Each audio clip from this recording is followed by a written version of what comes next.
Punjabi radio USA ਸੁਣ ਰਹੇ ਸਾਰੇ ਹੀ ਸਰੋਤਿਆਂ ਨੂੰ ਪਿਆਰ ਭਰੀ ਸਤਿ ਸ੍ਰੀ ਅਕਾਲ। ਜੀ ਆਇਆਂ ਨੂੰ ਆਖਦੇ ਹਾਂ ਸੋ ਤੇ ਪ੍ਰੋਗਰਾਮ ਅਪਡੇਟ ਫਾਰਮਿੰਗ ਦੇ ਵਿੱਚ ਮੈਂ ਰਾਜਕਨਵੀਰ ਸਿੰਘ ਜੁੜ ਚੁੱਕੇ ਨੇ ਮੇਰੇ ਨਾਲ ਪੰਜਾਬੀ ਅਮਰੀਕਨ ਗਰੋਵਰਸ ਗਰੁੱਪ ਤੋਂ ਅਰਸ਼ਦੀਪ ਸਿੰਘ ਜੀ ਆਇਆਂ ਨੂੰ ਸਵਾਗਤ ਹੈ। ਸਤਿ ਸ੍ਰੀ ਅਕਾਲ ਜੀ। ਰਾਜਕਰਨ ਜੀ ਸਤਿ ਸ੍ਰੀ ਅਕਾਲ ਤੇ ਸੁਣਨ ਵਾਲੇ ਸਾਰੇ ਸਰੋਤਿਆਂ ਨੂੰ ਦੇਖਣ ਵਾਲਿਆਂ ਨੂੰ ਵੀ ਸਤਿ ਸ੍ਰੀ ਅਕਾਲ ਜੀ। ਸਾਡੇ ਅੱਜ ਦੇ ਅਪਡੇਟ ਫਾਰਮਿੰਗ ਪ੍ਰੋਗਰਾਮ ਨੂੰ ਤੁਹਾਡੇ ਸਾਰਿਆਂ ਤੱਕ ਪਹੁੰਚਾਉਣ 'ਚ ਸਹਿਯੋਗ ਕਰਦੇ ਨੇ USDA NRCS ਮਹਿਕਮਾ, ਇਸ ਦੇ ਨਾਲ ਐਲਬਨ ਬੋਰਡ ਆਫ ਕੈਲੀਫੋਰਨੀਆ ਤੇ ਪੰਜਾਬੀ ਅਮਰੀਕਨ ਗਰੋਵਰਸ ਗਰੁੱਪ। ਇਹਨਾਂ ਸਾਰਿਆਂ ਦਾ ਧੰਨਵਾਦ ਕਰਦੇ ਹਾਂ। ਜੇ ਤੁਸੀਂ ਵੀ ਇਸ ਪ੍ਰੋਗਰਾਮ ਨੂੰ ਪਹੁੰਚਾਉਣ ਦੇ ਵਿੱਚ ਸਹਿਯੋਗ ਕਰਨਾ ਚਾਹੁੰਦੇ ਹੋ ਤਾਂ ਸੰਪਰਕ ਕਰ ਸਕਦੇ ਹੋ 408-272 5200 ਦੇ ਉੱਤੇ 4082725200 ਦੇ ਉੱਤੇ। ਵੱਖ-ਵੱਖ ਵਿਸ਼ਿਆਂ ਦੇ ਉੱਤੇ ਗੱਲਬਾਤ ਆਪਣੇ ਜਿਹੜੇ ਜੀ ਸਰੋਤਿਆਂ ਦੇ ਬਾਬਤ ਉਹਨਾਂ ਦੇ ਲਈ ਲੈ ਕੇ ਆਵਾਂਗੇ। ਅੱਜ ਅਰਸ਼ਦੀਪ ਸਿੰਘ ਹੋਣਾ ਦੇ ਨਾਲ ਆਪਾਂ ਗੱਲਬਾਤ ਕਰਾਂਗੇ ਰੀਜਨਰੇਟਿਵ ਫਾਰਮਿੰਗ, ਉਸ ਨੂੰ ਲੈ ਕੇ ਫਾਰਮ ਦੇ ਵਿੱਚ ਇਸ ਟਾਈਮ ਐਗਰੀਕਲਚਰ ਦੇ ਵਿੱਚ ਕੀ ਟੈਰਿਫਸ ਕੋਈ ਅਸਰ ਪਾ ਰਹੇ ਨੇ, ਉਸ ਦੇ ਕੀ ਇਸ ਟਾਈਮ ਚੀਜ਼ਾਂ ਜਿਹੜੀਆਂ ਉਹ ਸਾਹਮਣੇ ਆ ਰਹੀਆਂ ਉਹਦੇ ਬਾਰੇ ਵੀ ਜਿਹੜੀ ਉਹ ਨਾਲ ਚਰਚਾ ਜਿਹੜੀ ਉਹ ਕਰਾਂਗੇ। ਅਰਸ਼ਦੀਪ ਸਿੰਘ, ਜਿਵੇਂ ਆਪਾਂ ਨੂੰ ਪਤਾ ਵੀ ਹਾਰਵੈਸਟਿੰਗ ਦਾ ਸੀਜ਼ਨ ਇਸ ਮੌਕੇ ਜ਼ੋਰਾਂ 'ਤੇ ਆ ਕੈਲੀਫੋਰਨੀਆ ਦੇ ਵਿੱਚ। ਜਿਹੜੇ ਐਲਮੰਡਸ ਆ ਜਾਂ ਸੌਗੀ ਆ ਉਸ ਦੇ ਲਈ ਜਿਹੜੀ ਹਾਰਵੈਸਟਿੰਗ ਆ ਪੂਰੇ ਜ਼ੋਰਾਂ ਸ਼ੋਰਾਂ ਦੇ ਉੱਤੇ ਜਿਹੜੀ ਉਹ ਚੱਲ ਰਹੀ ਆ। ਸੋ ਜੇ ਕੋਈ ਫਾਰਮ ਦੇ ਨਾਲ ਸੰਬੰਧਿਤ ਲੇਟੈਸਟ ਅਪਡੇਟਸ ਤੁਸੀਂ ਜਿਹੜੀਆਂ ਉਹ ਸ਼ੇਅਰ ਕਰਨੀਆਂ ਚਾਹੁੰਦੇ ਹੋ ਤਾਂ ਫਿਰ ਆਪਾਂ ਉਹਨਾਂ ਦੂਜੇ ਟੌਪਿਕਸ ਦੇ ਵੱਲ ਨੂੰ ਫਿਰ ਵੱਧਦੇ ਹਾਂ। ਹਾਂਜੀ, ਨਹੀਂ ਜਿਵੇਂ ਤੁਸੀਂ ਦੱਸ ਹੀ ਦਿੱਤਾ ਵੀ ਜਿਹੜਾ ਅੱਜ ਕੱਲ੍ਹ ਖੇਤੀ ਦੇ ਵਿੱਚ ਚੱਲ ਰਿਹਾ, ਆਪਾਂ ਜੇ ਔਰਚਰਡਸ ਦੇ ਵਿੱਚ ਗੱਲ ਕਰੀਏ ਹੈ ਨਾ, ਤਾਂ ਜਿਵੇਂ ਤੁਸੀਂ ਮੈਂਸ਼ਨ ਕੀਤਾ ਬਦਾਮਾਂ ਦੀ ਤੇ ਪਿਸਤੇ ਦੀ ਹਾਰਵੈਸਟ ਪੂਰੇ ਜ਼ੋਰਾਂ ਸ਼ੋਰਾਂ 'ਤੇ ਆ। ਤੁਹਾਨੂੰ ਵੱਡੇ ਵੱਡੇ ਇਕਵਿਪਮੈਂਟ ਦਿਖ ਰਹੇ ਹੋਣੇ ਨੇ ਹੁਣ ਰਾਹ 'ਚ ਆਉਣ ਜਾਣ ਲੱਗੇ ਹੈ ਨਾ, ਤੇ ਗ੍ਰੇਪਸ ਤੇ ਰੇਜ਼ਨ ਦੀ ਹਾਰਵੈਸਟ ਵੀ ਚੱਲ ਰਹੀ ਆ। ਆਹ ਸਮਾਂ ਜਿਹੜਾ ਹੁੰਦਾ ਉਹ ਆਪਣੇ ਲਈ ਸਭ ਤੋਂ ਬਿਜ਼ੀ ਸਮਾਂ ਹੁੰਦਾ ਹੈ ਨਾ, ਤੇ ਕ੍ਰਿਟੀਕਲ ਵੀ ਹੁੰਦਾ।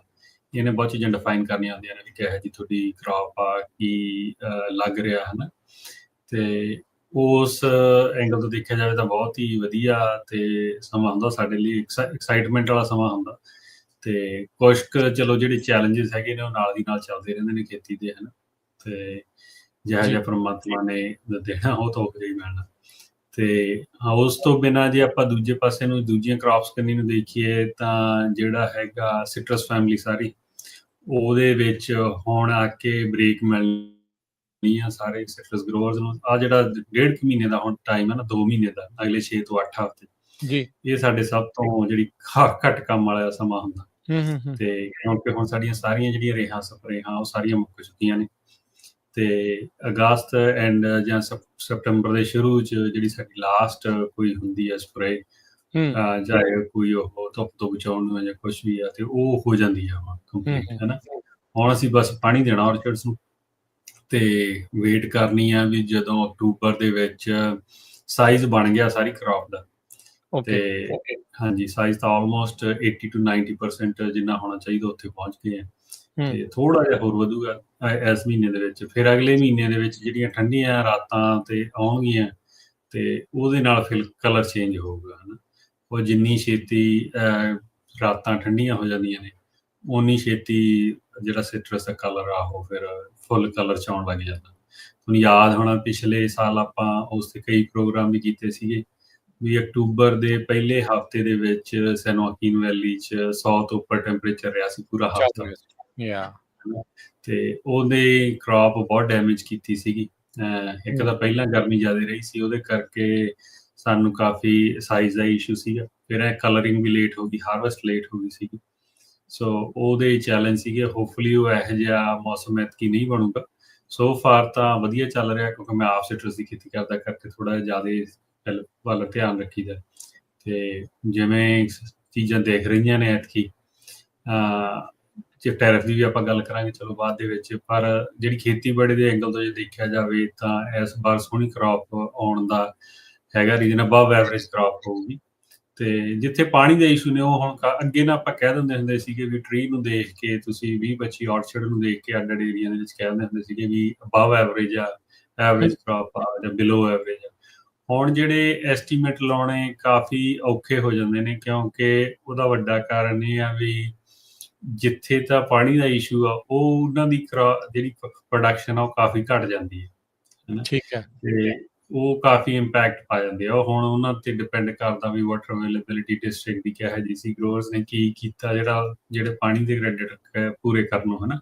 ਖਾਸ ਕਰਕੇ ਜੇ ਆਪਾਂ ਟਲੇਰੀ ਤੇ ਕਰਨ ਕਾਉਂਟੀ ਸੀ ਜਾਈਏ ਫੁੱਟ ਹਿਲਸ ਦੇ ਵਿੱਚ, ਉੱਥੇ ਹੀ ਜ਼ਿਆਦਾ ਸਿਟਰਸ ਲੱਗਿਆ।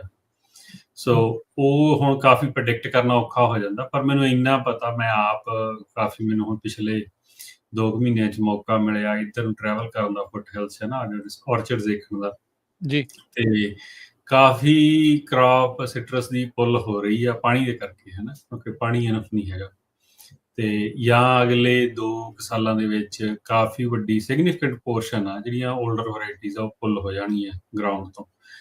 ਉਹਦਾ ਰੀਜ਼ਨ ਇਹੀ ਹੈ ਵੀ ਹੁਣ ਉਹ ਖੇਤੀ ਵਾਇਬਲ ਨਹੀਂ ਹੈਗੀ ਫਾਈਨੈਂਸ਼ੀਅਲੀ, ਕਿਉਂਕਿ ਪਾਣੀ ਜਦੋਂ ਲੈ ਕੇ ਮੁੱਲ ਤੁਸੀਂ ਕਰਦੇ ਆ $500 ਜਾਂ $700 ਨੂੰ ਏਕੜ ਫੁੱਟ ਨਾਰਮਲ ਈਅਰ ਦੇ ਵਿੱਚ, ਜਦੋਂ ਠੀਕ ਹੈ। ਕਿਤੇ ਆ ਜਾਂਦਾ ਡਰਾਊਟ ਵਾਲਾ ਹੁੰਦਾ, ਉਹ ਤਾਂ ਫਿਰ ਹੋਰ ਵੀ ਜ਼ਿਆਦਾ ਹੋ ਜਾਂਦਾ। ਸੋ ਹੂੰ। ਉਹਨਾਂ ਚੀਜ਼ਾਂ ਨੂੰ ਦੇਖਦੇ ਹੋਏ ਸਿਟਰਸ ਦੀ ਇਹ ਤਾਂ ਨਹੀਂ ਆਪਾਂ ਕਹਿ ਸਕਦੇ ਵੀ ਓਵਰਆਲ ਕ੍ਰੌਪ ਕਿਹੋ ਜਿਹੀ ਹੋਊਗੀ, ਪਰ ਜੇ ਆਪਾਂ ਉਹ ਦੇਖਿਆ ਜਾਵੇ ਆਮ ਔਰਚਰਡਸ ਦੇ ਵਿੱਚ, ਤਾਂ ਇਸ ਵਾਰ ਕ੍ਰੌਪ ਦਾ ਸਾਈਜ਼ ਵਗੈਰਾ ਵਧੀਆ ਲੱਗ ਰਿਹਾ ਤੇ ਡੀਸੈਂਟ ਕ੍ਰੌਪ ਹੋਣੀ ਚਾਹੀਦੀ ਆ। ਤੇ ਅਨਲੈਸ ਕਿ ਕੋਈ ਟ੍ਰੇਡ ਦਾ ਇਸ਼ੂ ਇਦੋਂ ਵੱਧ ਜੇ ਜਿੰਨਾ ਹੋਣਾ, ਤੇ ਫਿਰ ਤਾਂ ਪ੍ਰਾਈਸ ਤੇ ਵੀ ਇੰਪੈਕਟ ਹੋਊਗਾ, ਪਰ ਹੁਣ ਐਵਰੇਜ ਪ੍ਰਾਈਸਿਸ ਦੀ ਐਕਸਪੈਕਟੇਸ਼ਨ ਹੈਗੀ ਹੈ। ਠੀਕ ਹੈ। ਸੋ ਨਹੀਂ, ਸੋ ਡੈਫੀਨੇਟਲੀ ਇਹ ਸਾਰੀਆਂ ਚੀਜ਼ਾਂ ਆਪਣੇ ਨਾਲ ਹੀ ਆ ਸਾਹਮਣੇ, ਜਿਹੜੀਆਂ ਉਹ ਚੱਲ ਰਹੀਆਂ ਵੀ ਕਿੱਦਾਂ ਦੀ ਸਿਚੁਏਸ਼ਨ ਜਿਹੜੀ ਉਹ ਹੈਗੀ ਆ। ਹੁਣ ਜਿੱਦਾਂ ਤੁਸੀਂ ਕਹਿ ਰਹੇ ਆ ਵੀ ਜਿਹੜੇ ਪੁਰਾਣੇ ਹੋ ਰਹੇ ਆ, ਸਿਰਫ ਤੇ ਸਿਰਫ ਪਾਣੀ ਇੱਕ ਕਾਰਨ ਆ, ਜਾਂ ਟਰੀ ਓਲਡ ਹੋਣ ਕਰਕੇ ਵੀ ਉਹਨਾਂ ਨੂੰ ਪੱਟਣਾ ਪੈ ਸਕਦਾ? ਨਹੀਂ ਰਾਜਨ, ਜਿਹੜਾ ਤਾਂ ਹੈਗੀ ਗੱਲ ਟਰੀ ਓਲਡ ਕਰਕੇ ਸਿਟਰਸ 'ਚ ਇੰਨਾ ਇਸ਼ੂ ਨਹੀਂ ਆਉਂਦਾ ਗਾ।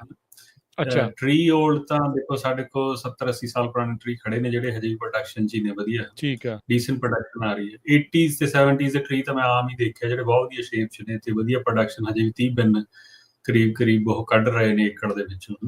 ਠੀਕ ਹੈ।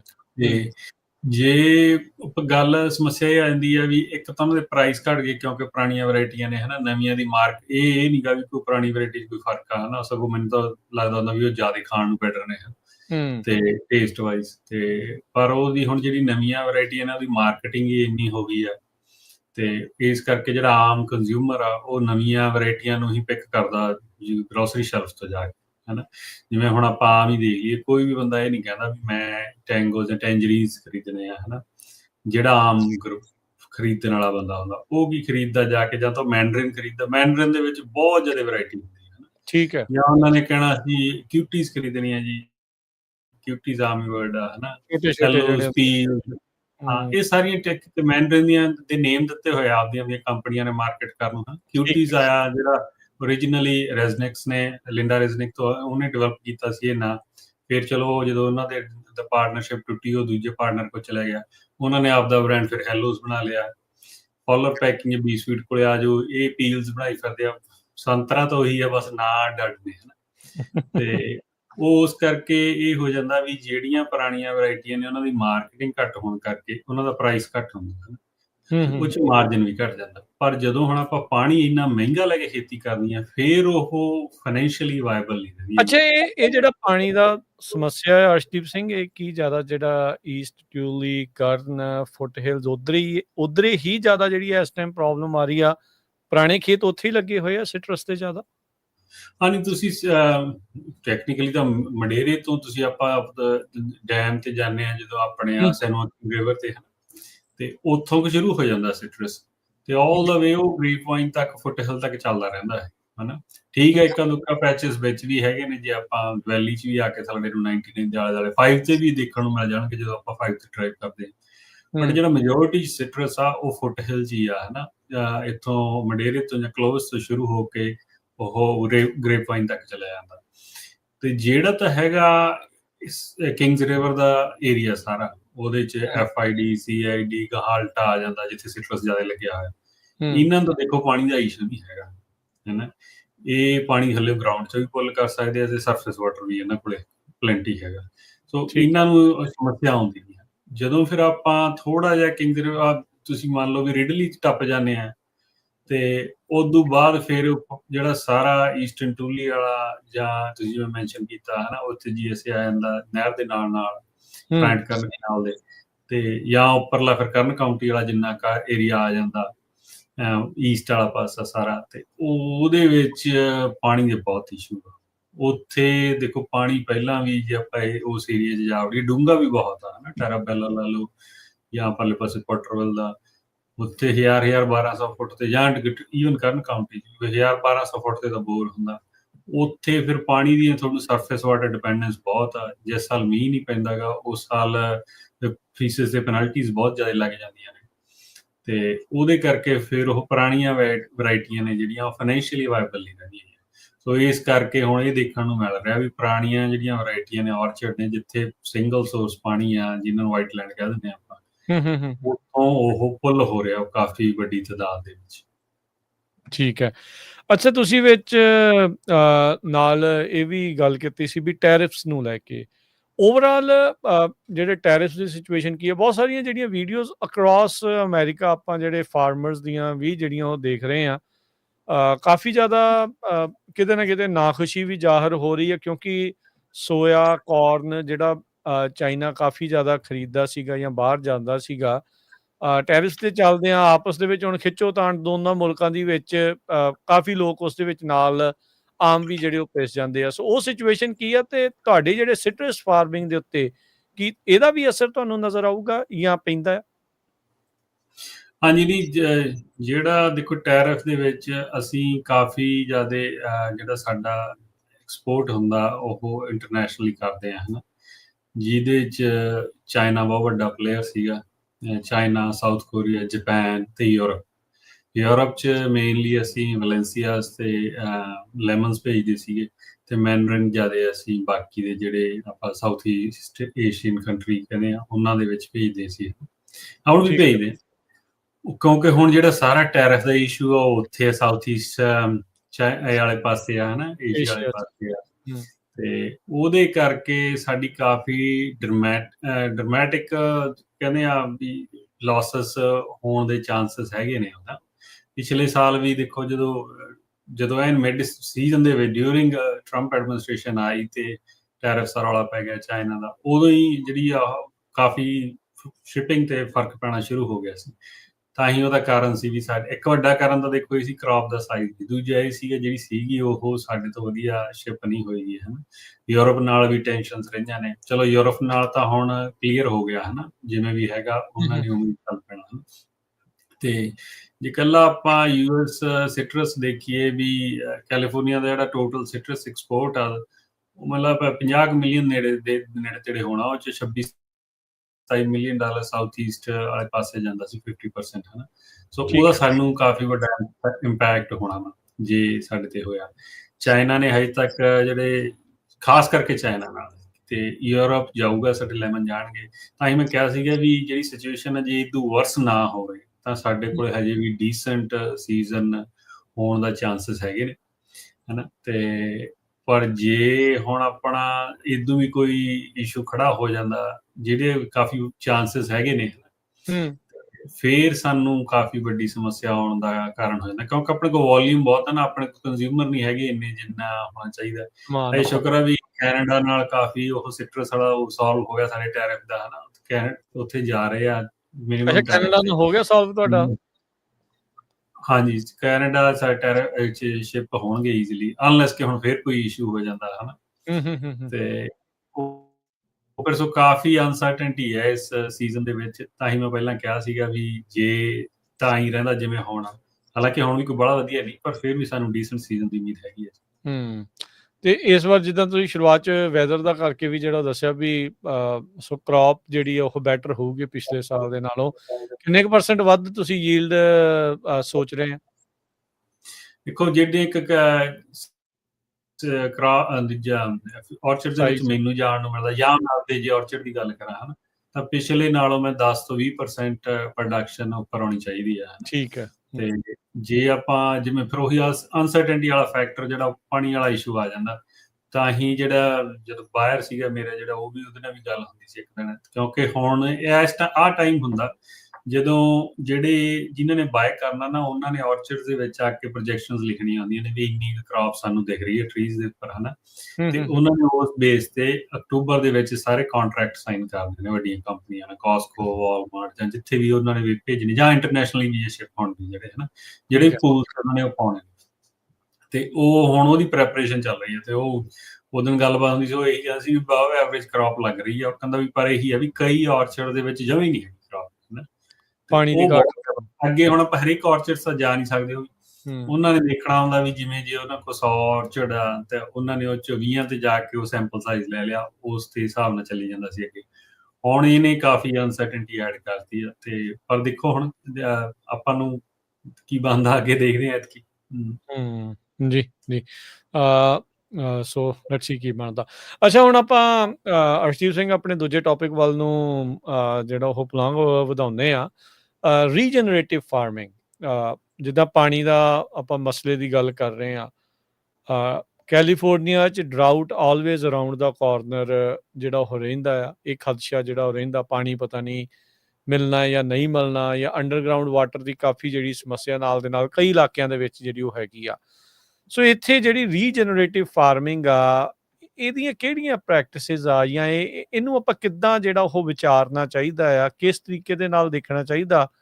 ਕਿਉਂਕਿ ਕਾਰਨ ਇਹ ਵੀ ਆ ਜਾਂਦਾ ਆ ਵੀ ਜਿਹੜੀ ਇੱਕ ਬੰਦਾ ਰੂਟੀਨ ਦੇ ਵਿੱਚ ਕੰਮ ਕਰ ਰਿਹਾ, ਉਹਦੇ ਨਾਲੋਂ ਜਦੋਂ ਵੱਖਰਾ ਵੀ ਕਰਨਾ ਪੈਂਦਾ, ਬੰਦੇ ਨੂੰ ਥੋੜਾ ਔਖਿਆਈ ਵੀ ਹੁੰਦੀ ਹੈ।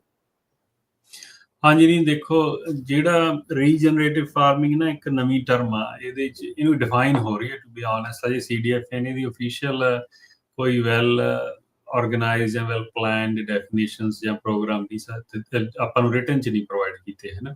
ਹੂੰ, ਹੂੰ, ਜੇ ਆਪਾਂ USDA ਦੀ ਵੀ ਗੱਲ ਕਰੀਏ, ਉੱਥੇ ਵੀ ਰੀਜਨਰੇਟਿਵ ਐਗ ਤਾਂ ਉਹਨਾਂ ਨੇ ਡਿਫਾਈਨ ਕਰਤੀ ਵੀ ਕੀ ਹੁੰਦਾ, ਬਟ ਇਹਦੀਆਂ ਗਾਹਾਂ ਮਤਲਬ ਪੂਰਾ ਪ੍ਰੋਗਰਾਮ ਲਿਖਣਾ ਜਿਹੜਾ ਉਹਦਾ ਖਾਕਾ, ਉਹ ਕਾਫੀ ਵੱਡਾ ਕੰਮ ਹੁੰਦਾ, ਹਨਾ। ਹੂੰ, ਤੇ ਸੋ ਉਸ ਐਂਗਲ ਤੋਂ ਦੇਖਿਆ ਜਾਵੇ ਤਾਂ ਰੀਜਨਰੇਟਿਵ ਐਗ ਕਾਫੀ ਨਵੀਂ ਟਰਮ ਆ, ਹਨਾ, ਸਾਨੂੰ ਖਾਸ ਕਰਕੇ ਫਾਰਮਰਸ ਲਈ, ਜਿਹੜੇ ਸਾਡੇ ਅੱਗੇ ਛੋਟੇ ਹੈਗੇ ਫਾਰਮਰਸ। ਤੇ ਪਰ ਜੇ ਦੂਜੇ ਐਂਗਲ ਤੋਂ ਦੇਖਿਆ ਜਾਵੇ, ਕੋਈ ਵੀ ਇਹੋ ਜਿਹੀ ਪ੍ਰੈਕਟਿਸ ਹੈ ਨਹੀਂ ਜਿਹੜੇ ਫਾਰਮਰ ਨਹੀਂ ਕਰਦੇ ਸੀ ਪਹਿਲਾਂ, ਹਨਾ। ਉਹੀ ਅੱਛਾ। ਚੀਜ਼ਾਂ ਨੇ, ਹਨਾ, ਜਿਵੇਂ ਆਪਾਂ ਕਹਿ ਲਓ ਵੀ ਆਪਾਂ ਕੰਪੋਸਟ ਪਾਉਂਦੇ ਸੀਗੇ ਜਾਂ ਕਵਰ ਕ੍ਰੌਪ ਬੀਜਦੇ ਸੀ, ਉਹ ਸਾਰੀਆਂ ਰੀਜਨਰੇਟਿਵ ਐਗ ਦੀ ਪ੍ਰੈਕਟਿਸਿਸ ਨੇ, ਹਨਾ, ਜਿਨ੍ਹਾਂ ਨੇ ਇਹਨਾਂ ਨੇ ਬੇਸਿਕਲੀ ਇੱਕ ਟਰਮ ਸਾਰੀ ਇਕੱਠੀ ਕਰ ਲਈ। ਰੀਜਨਰੇਟਿਵ ਐਗ ਫਾਰਮਿੰਗ ਅਪਰੋਚ ਹੀ ਆ। ਜੀ ਹੁਣ ਆਪਾਂ ਡੈਫੀਨੇਸ਼ਨ ਤੇ ਜਾਈਏ ਤਾਂ ਵੀ ਜਿਹੜੀ ਅੱਗੇ ਤੱਕ ਸਸਟੇਨੇਬਿਲਿਟੀ ਦੀ ਬਹੁਤ ਗੱਲ ਹੁੰਦੀ ਸੀ, ਇਟ ਗੋਜ਼ ਬਿਯੋਂਡ ਸਸਟੇਨੇਬਿਲਿਟੀ, ਹਨਾ। ਹੂੰ, ਹੂੰ, ਹੂੰ, ਤੇ ਇਹਨੂੰ soil fertility, biodiversity, water cycle, climate change, ਇਹਦੇ 'ਚ ਬਹੁਤ ਸਾਰੀਆਂ ਚੀਜ਼ਾਂ, ਜਾਂ ਕਿੰਨੇ ਕੁ ਰੈਜ਼ੀਲੀਅੰਸੀ ਹੈਗੀ ਆ ਫਾਰਮਸ ਦੇ ਵਿੱਚ, ਹਨਾ, ਜੇ ਕਲਾਈਮੇਟ ਚੇਂਜ ਹੁੰਦਾ, ਉਹ ਸਾਰੀਆਂ ਚੀਜ਼ਾਂ ਨੂੰ ਇਕੱਠਾ ਕਰ ਲਿਆ ਜਾਂਦਾ, ਹਨਾ। ਤੇ ਉਹਦਾ ਕੋਈ ਸਕੋਰ ਬਣਾਉਂਦੇ ਆ, ਉਹ ਸਕੋਰ ਵਾਲਾ, ਮੈਂ ਜਿਵੇਂ ਆਪਾਂ ਗੱਲ ਕੀਤੀ ਹੈ ਵੀ ਉਹਦਾ ਪ੍ਰੋਗਰਾਮ ਹਜੇ ਕੋਈ ਡਿਟੇਲ 'ਚ ਨਹੀਂ ਲਿਖਿਆ ਹੋਇਆ ਵੀ ਤੁਹਾਡੀ ਰੀਜਨਰੇਟਿਵ ਐਗ, ਜਾਂ ਕੋਈ ਉਹਨੂੰ ਆਪਾਂ ਕਹਿ ਦਈਏ ਵੀ ਇਸ ਲੈਵਲ ਦੀ, ਲੈਵਲ 1, ਲੈਵਲ 2, ਲੈਵਲ 3, ਹਨਾ, ਜਾਂ ਉਹਨੂੰ ਕੋਈ ਸਕੋਰ ਦੇ ਦਈਏ, ਉੱਥੇ ਨਹੀਂ ਪਹੁੰਚੇ ਗਏ ਹਜੇ ਕਿਤੇ ਵੀ ਨੇੜੇ ਤੇੜੇ। ਪਰ ਰੀਜਨਰੇਟਿਵ ਐਗ ਆਮ ਹੀ ਹੁਣ ਨਿਊਜ਼ 'ਚ ਵੀ ਸੁਣਨ ਨੂੰ ਮਿਲ ਜਾਂਦੀ ਆ, ਯੂਨੀਵਰਸਿਟੀ 'ਚ ਸੈਮੀਨਾਰ ਵੀ ਹੋ ਰਹੇ ਆ। ਮੈਨੂੰ ਤੇ ਅਮਰੀਕ ਸਿੰਘ ਬਸਰਾ ਨੂੰ ਮਤਲਬ 2 ਮਹੀਨੇ ਪਹਿਲਾਂ ਮੌਕਾ ਮਿਲਿਆ ਸੀ UC ਮਰਸੈਡ ਜਾ ਕੇ ਇੱਕ ਪੈਨਲ ਡਿਸਕਸ਼ਨ 'ਚ ਬੈਠਣ ਦਾ। ਉੱਥੇ ਵੀ ਜਿਹੜਾ ਮੇਨ ਟੌਪਿਕ ਰੀਜਨਰੇਟਿਵ ਐਗ ਦਾ ਹੀ ਸੀ, ਹਨਾ, ਵੀ ਗਰੋਅਰ ਲਈ ਕੀ ਚੈਲੰਜਸ ਨੇ। ਹੂੰ, ਤੇ ਜਿਹੜੇ ਹੁਣ ਆਪਾਂ ਪਹਿਲਾਂ ਜੇ ਰੀਜਨਰੇਟਿਵ ਐਗ ਦੀ ਗੱਲ ਕਰ ਲਈਏ, ਜਿਹੜੀਆਂ ਬਹੁਤ ਸਾਰੀਆਂ ਇਹੋ ਜਿਹੀਆਂ ਪ੍ਰੈਕਟਿਸਿਸ ਨੇ ਜਿਹੜੀਆਂ ਗਰੋਅਰ ਕਰਦੇ ਸੀ। ਜੇ ਉਹ ਸੋਇਲ ਹੈਲਥ ਨੂੰ ਆਪਾਂ ਮੈਨੇਜ ਕਰਦੇ ਸੀਗੇ, ਚਾਹੇ ਉਹ ਕਵਰ ਕ੍ਰੌਪ ਨਾਲ ਕਰੀਏ, ਆਰਗੈਨਿਕ ਮਟਰ ਵਧਾਉਂਦੇ ਸੀ ਜਾਂ ਕੰਪੋਸਟ ਪਾਉਂਦੇ ਸੀ, ਹਨਾ, ਜਾਂ ਮਿਨੀਮਮ ਡਿਸਟਰਬੈਂਸ, ਨੋ ਟਿਲ, ਸਾਡੇ ਲਈ ਇਹ ਸਾਰੀਆਂ ਕਾਮਨ ਪ੍ਰੈਕਟਿਸਿਸ ਨੇ, ਹਨਾ। ਜਾਂ ਸੋਇਲ ਨੂੰ ਇੱਕ ਕਵਰ ਦੇ ਥੱਲੇ ਰੱਖਣਾ, ਹਨਾ, ਜਿੱਥੇ ਪੋਸੀਬਲ ਹੈਗਾ ਆਫ ਕੋਰਸ। ਤੇ ਕ੍ਰੌਪਸ ਦੀ ਰੋਟੇਸ਼ਨ ਹੁੰਦੀ ਆ, ਜਾਂ ਉਹਦੇ ਵਿੱਚ ਕਈ ਜਗ੍ਹਾ ਆਪਣੇ ਜਿਹੜੇ ਡੰਗਰ ਬੱਚੇ ਛੱਡੇ ਹੁੰਦੇ ਨੇ, ਹਨਾ, ਗ੍ਰੇਜ਼ਿੰਗ ਹੂੰ, ਲਈ। ਹੂੰ, ਤੇ ਉਹ ਹੂੰ। ਸਾਰੀਆਂ ਕਲੈਕਟਿਵ ਚੀਜ਼ ਨੂੰ ਬਣਾ ਕੇ ਉਹਨਾਂ ਨੇ ਇੱਕ ਦਿੱਤਾ ਵੀ ਜਿਹੜਾ ਸਾਰਾ ਇਕੋਸਿਸਟਮ, ਉਹਨੂੰ ਰੀਜਨਰੇਟਿਵ ਐਗ ਕਹਿੰਦੇ ਆ, ਹਨਾ। ਠੀਕ ਆ, ਵੀ ਤੇ ਇਕੱਲਾ ਸਸਟੇਨ ਹੀ ਨਹੀਂ ਕਰਨਾ, ਉਹਨੂੰ ਮੁੜ ਸੁਰਜੀਤ ਕਰਨਾ, ਜਾਂ ਉਹਨੂੰ ਨਵਾਂ ਜੀਵਨ ਇੱਕ ਹਿਸਾਬ ਦੇ ਨਾਲ ਦੇਣਾ। ਹਾਂਜੀ, ਉਹਨੂੰ ਬੇਸਿਕਲੀ ਇੰਪਰੂਵ ਕਰਨਾ ਜਿਹੋ ਜਿਹੀ ਹੈਗੀ ਆ, ਉਦੋਂ ਇਹ ਇਹ ਬੈਟਰ ਇਹ ਤਾਂ ਕਰਨਾ। ਨਹੀਂ ਅਰਸ਼ਦੀਪ ਸਿੰਘ ਕਿਤੇ ਵੀ ਫੰਡ ਡਿਸਟ੍ਰੀਬਿਊਟ ਕਰਨ ਦੇ ਲਈ ਨਵਾਂ ਨਾਂ ਕੱਢ ਲਿਆ ਇਹਨਾਂ ਨੇ? ਹਾਂਜੀ, ਦੇਖੋ, ਜਿਹੜੇ ਸਟੇਟਸ ਜਿਵੇਂ ਕੈਲੀਫੋਰਨੀਆ, ਕੋਨਾ ਸਟੇਟਸ ਤੋਂ ਹੈਗਾ ਜਿਹੜਾ ਇਹ ਜਿਹੇ ਇਨੀਸ਼ੀਏਟਿਵ ਲਈ ਪਹਿਲ ਕਰਦਾ, ਹਨਾ, ਜਾਂ ਜ਼ਿਆਦਾ ਅਗਰੈਸਿਵ, ਜਾਂ ਆਪਾਂ ਕਹਿ ਦਈਏ ਲੈ ਕੇ, ਚੰਗੀ ਗੱਲ ਆ। ਹੁਣ ਤਾਂ ਦੇਖੋ ਜਿੱਥੇ ਪੋਸੀਬਲ ਆ ਉੱਥੇ ਕਰਨਾ ਵੀ ਚਾਹੀਦਾ। ਹੂੰ, ਹੂੰ, ਹੂੰ। ਤੇ ਪਰ ਕਈ ਵਾਰ ਆਪਾਂ ਓਵਰ ਅਗਰੈਸਿਵ ਹੋ ਜਾਂਦੇ ਚੀਜ਼ਾਂ ਨੂੰ ਲੈ ਕੇ, ਜਿਵੇਂ ਉਹ 'ਚ ਆਪਾਂ ਆਰਗੈਨਿਕ ਫਾਰਮਿੰਗ ਨੂੰ ਲੈ ਕੇ ਬਹੁਤ ਹੋ ਜਾਂਦੇ ਹਾਂ। ਆਰਗੈਨਿਕ ਫਾਰਮਿੰਗ ਲਈ ਜਦੋਂ ਆਪਾਂ ਸੈਟਅਪ ਹੀ ਨਹੀਂ ਗਏ, ਆਪਾਂ ਉਹਨਾਂ ਪ੍ਰੋਡਿਊਸ ਹੀ ਨਹੀਂ ਕਰ ਸਕਦੇ ਜਿੰਨਾ ਆਪਾਂ ਨੂੰ ਚਾਹੀਦਾ। ਸੋ ਆਰਗੈਨਿਕ ਫਾਰਮਿੰਗ ਵੀ ਕਨਵੈਨਸ਼ਨਲ ਦੇ ਨਾਲ ਹੀ ਚੱਲੂਗੀ। ਸੋ ਰੀਜਨਰੇਟਿਵ ਐਗ ਦੀ ਵੀ ਖੇਤੀਬਾੜੀ ਦੇ ਵਿੱਚ ਜਗ੍ਹਾ ਹੈਗੀ ਆ, ਕਾਫੀ ਵਧੀਆ ਚੀਜ਼ਾਂ ਵੀ ਨੇ ਇਹਦੇ ਵਿੱਚ, ਹਨਾ। ਤੇ ਬਾਕੀ ਗੱਲ ਇੱਥੇ ਆ ਜਾਂਦੀ ਰਾਕਨ ਜੀ, ਆਪਾਂ ਅੱਗੇ ਵੀ ਬਹੁਤ ਵਾਰ ਇਹ ਗੱਲ ਕੀਤੀ ਆ ਵੀ ਆਪਾਂ ਚਾਹੇ ਚਾਹੀਏ ਚਾਹੇ ਨਾ ਚਾਹੀਏ, ਇਹ ਚੀਜ਼ਾਂ ਆਉਣ ਵਾਲੀਆਂ ਹੀ ਨੇ ਬਸ, ਹਨਾ। ਆਈਆਂ ਪਈਆਂ ਨੇ, ਜਦੋਂ ਗੱਲ ਹੋ ਰਹੀ ਆ ਤਾਂ ਮਤਲਬ ਆ ਹੀ ਗਈਆਂ ਨੇ। ਹਾਂ, ਤੇ ਉਹਦੇ ਹੁਣ ਇਹਦੇ ਲਈ ਕਾਫੀ ਵੱਡਾ ਪੁਸ਼ ਆ ਪੋਲਿਸੀ ਲੈਵਲ ਤੇ, ਚਾਹੇ ਉਹ ਸਟੇਟ ਤੇ ਖਾਸ ਕਰਕੇ। ਫੈਡਰਲ ਦੇ ਵਿੱਚ ਪਿਛਲੀ ਐਡਮਿਨਿਸਟ੍ਰੇਸ਼ਨ 'ਚ ਕਾਫੀ ਵੱਡਾ ਪੁਸ਼ ਸੀ ਇਹਨੂੰ ਲੈ ਕੇ, ਤੇ ਨਵੀਂ ਐਡਮਿਨਿਸਟ੍ਰੇਸ਼ਨ ਦੇਖੋ ਉਨੀ ਐਕਸਾਈਟਡ ਨਹੀਂ ਹੈਗੀ ਇਹਨਾਂ ਚੀਜ਼ਾਂ ਨੂੰ ਲੈ ਕੇ। ਤੇ ਜਿਹੜੀ ਹੁਣ ਸਟੇਟ ਲੈਵਲ ਦੀ ਐਡਮਿਨਿਸਟ੍ਰੇਸ਼ਨ ਆ, ਉਹ ਤਾਂ ਕਹਿੰਦੇ ਵੀ ਇਹਨਾਂ ਨੂੰ ਆਪਾਂ ਨੂੰ ਦੇਖਣ ਆਉਣ ਵਾਲੇ ਬਹੁਤ ਨੀਅਰ ਫਿਊਚਰ 'ਚ ਦੇਖਣ ਨੂੰ ਮਿਲਣਗੀਆਂ, ਜਿੱਥੇ CDFA ਦੇ ਜਿਹੜੇ ਹੋਰ ਪ੍ਰੋਗਰਾਮ ਨੇ, ਜਿਵੇਂ ਹੈਲਥੀ ਸੋਇਲ ਆ, ਸਵੀਪ ਆ, ਉਹਨਾਂ ਦੇ ਵਿੱਚ ਨਵੀਆਂ ਪ੍ਰੈਕਟਿਸਿਸ ਐਡ ਹੋਣਗੀਆਂ, ਜਿਹੜੀਆਂ ਬੇਸਿਕਲੀ ਇਹਦਾ ਪਾਰਟ ਹੋਣਗੀਆਂ ਰੀਜਨਰੇਟਿਵ ਐਗ ਦਾ ਵੱਡੀ ਪਿਕਚਰ। ਠੀਕ ਹੈ। ਸੋ ਆਪਾਂ ਨੂੰ ਇਹਦੇ ਬਾਰੇ ਜਿੰਨਾ ਕੁ ਜ਼ਿਆਦਾ ਪਤਾ ਹੋਊਗਾ ਵਧੀਆ ਗੱਲ ਆ। ਆਪਾਂ ਨੂੰ ਦੇਖੋ ਦੋ ਚੀਜ਼ਾਂ ਲਈ ਗਰੋਅਰ ਕਰਦਾ ਕੋਈ ਵੀ ਚੀਜ਼, ਪਹਿਲੀ ਚੀਜ਼ ਤਾਂ ਉਹਦੇ ਲਈ ਫਾਈਨੈਂਸ਼ੀਅਲੀ ਬੈਨੀਫੀਸ਼ੀਅਲ ਹੋਣੀ ਚਾਹੀਦੀ ਆ, ਹਨਾ। ਤੇ ਦੂਜੀ ਉਹਦੇ ਲਈ ਸਸਟੇਨੇਬਿਲਿਟੀ, ਲੌਂਗ ਟਰਮ ਸਸਟੇਨੇਬਿਲਿਟੀ ਹੋਵੇ ਫਾਰਮਿੰਗ 'ਚ, ਵੀ ਉਹਦੀ ਕੋਈ ਐ ਨਾ ਹੋਵੇ ਵੀ ਸੋਇਲ ਖਰਾਬ ਹੋ ਜਾਏ। ਜੇ ਬੈਟਰ ਹੁੰਦੀ ਹੈ ਤਾਂ ਜ਼ਿਆਦਾ ਵਧੀਆ ਹੈ, ਪਰ ਇਹ ਵੀ ਨਹੀਂ ਗਾ ਵੀ ਕੋਈ ਇਹੋ ਜਿਹੀ ਚੀਜ਼ ਗਰੋ ਕਰ ਲਈਏ ਜਿਹੜੀ 5 ਸਾਲ ਹੋਊਗੀ ਮਗਰੋਂ ਸੋਇਲ ਖਰਾਬ ਹੋ ਜਾਏ। ਸੋ ਇਹ ਦੋ ਚੀਜ਼ਾਂ ਬਹੁਤ ਵੱਡਾ ਫੈਕਟਰ ਆ ਜਾਂਦੀ ਕਿਸੇ ਵੀ ਗਰੋਅਰ ਲਈ, ਖਾਸ ਕਰਕੇ ਛੋਟੇ ਲਈ। ਸੋ ਉਹਦੇ ਵਿੱਚ ਆਪਾਂ ਪ੍ਰੈਕਟਿਸਿਸ ਤੇ ਗੱਲ ਕਰਾਂਗੇ ਅੱਜ, ਜਿੰਨਾ ਕੁ ਆਪਣੇ ਕੋਲ ਸਮਾਂ ਹੈਗਾ, ਵੀ ਕਿਹੜੀਆਂ ਪ੍ਰੈਕਟਿਸਿਸ ਆਉਂਦੀਆਂ ਨੇ, ਹਨ।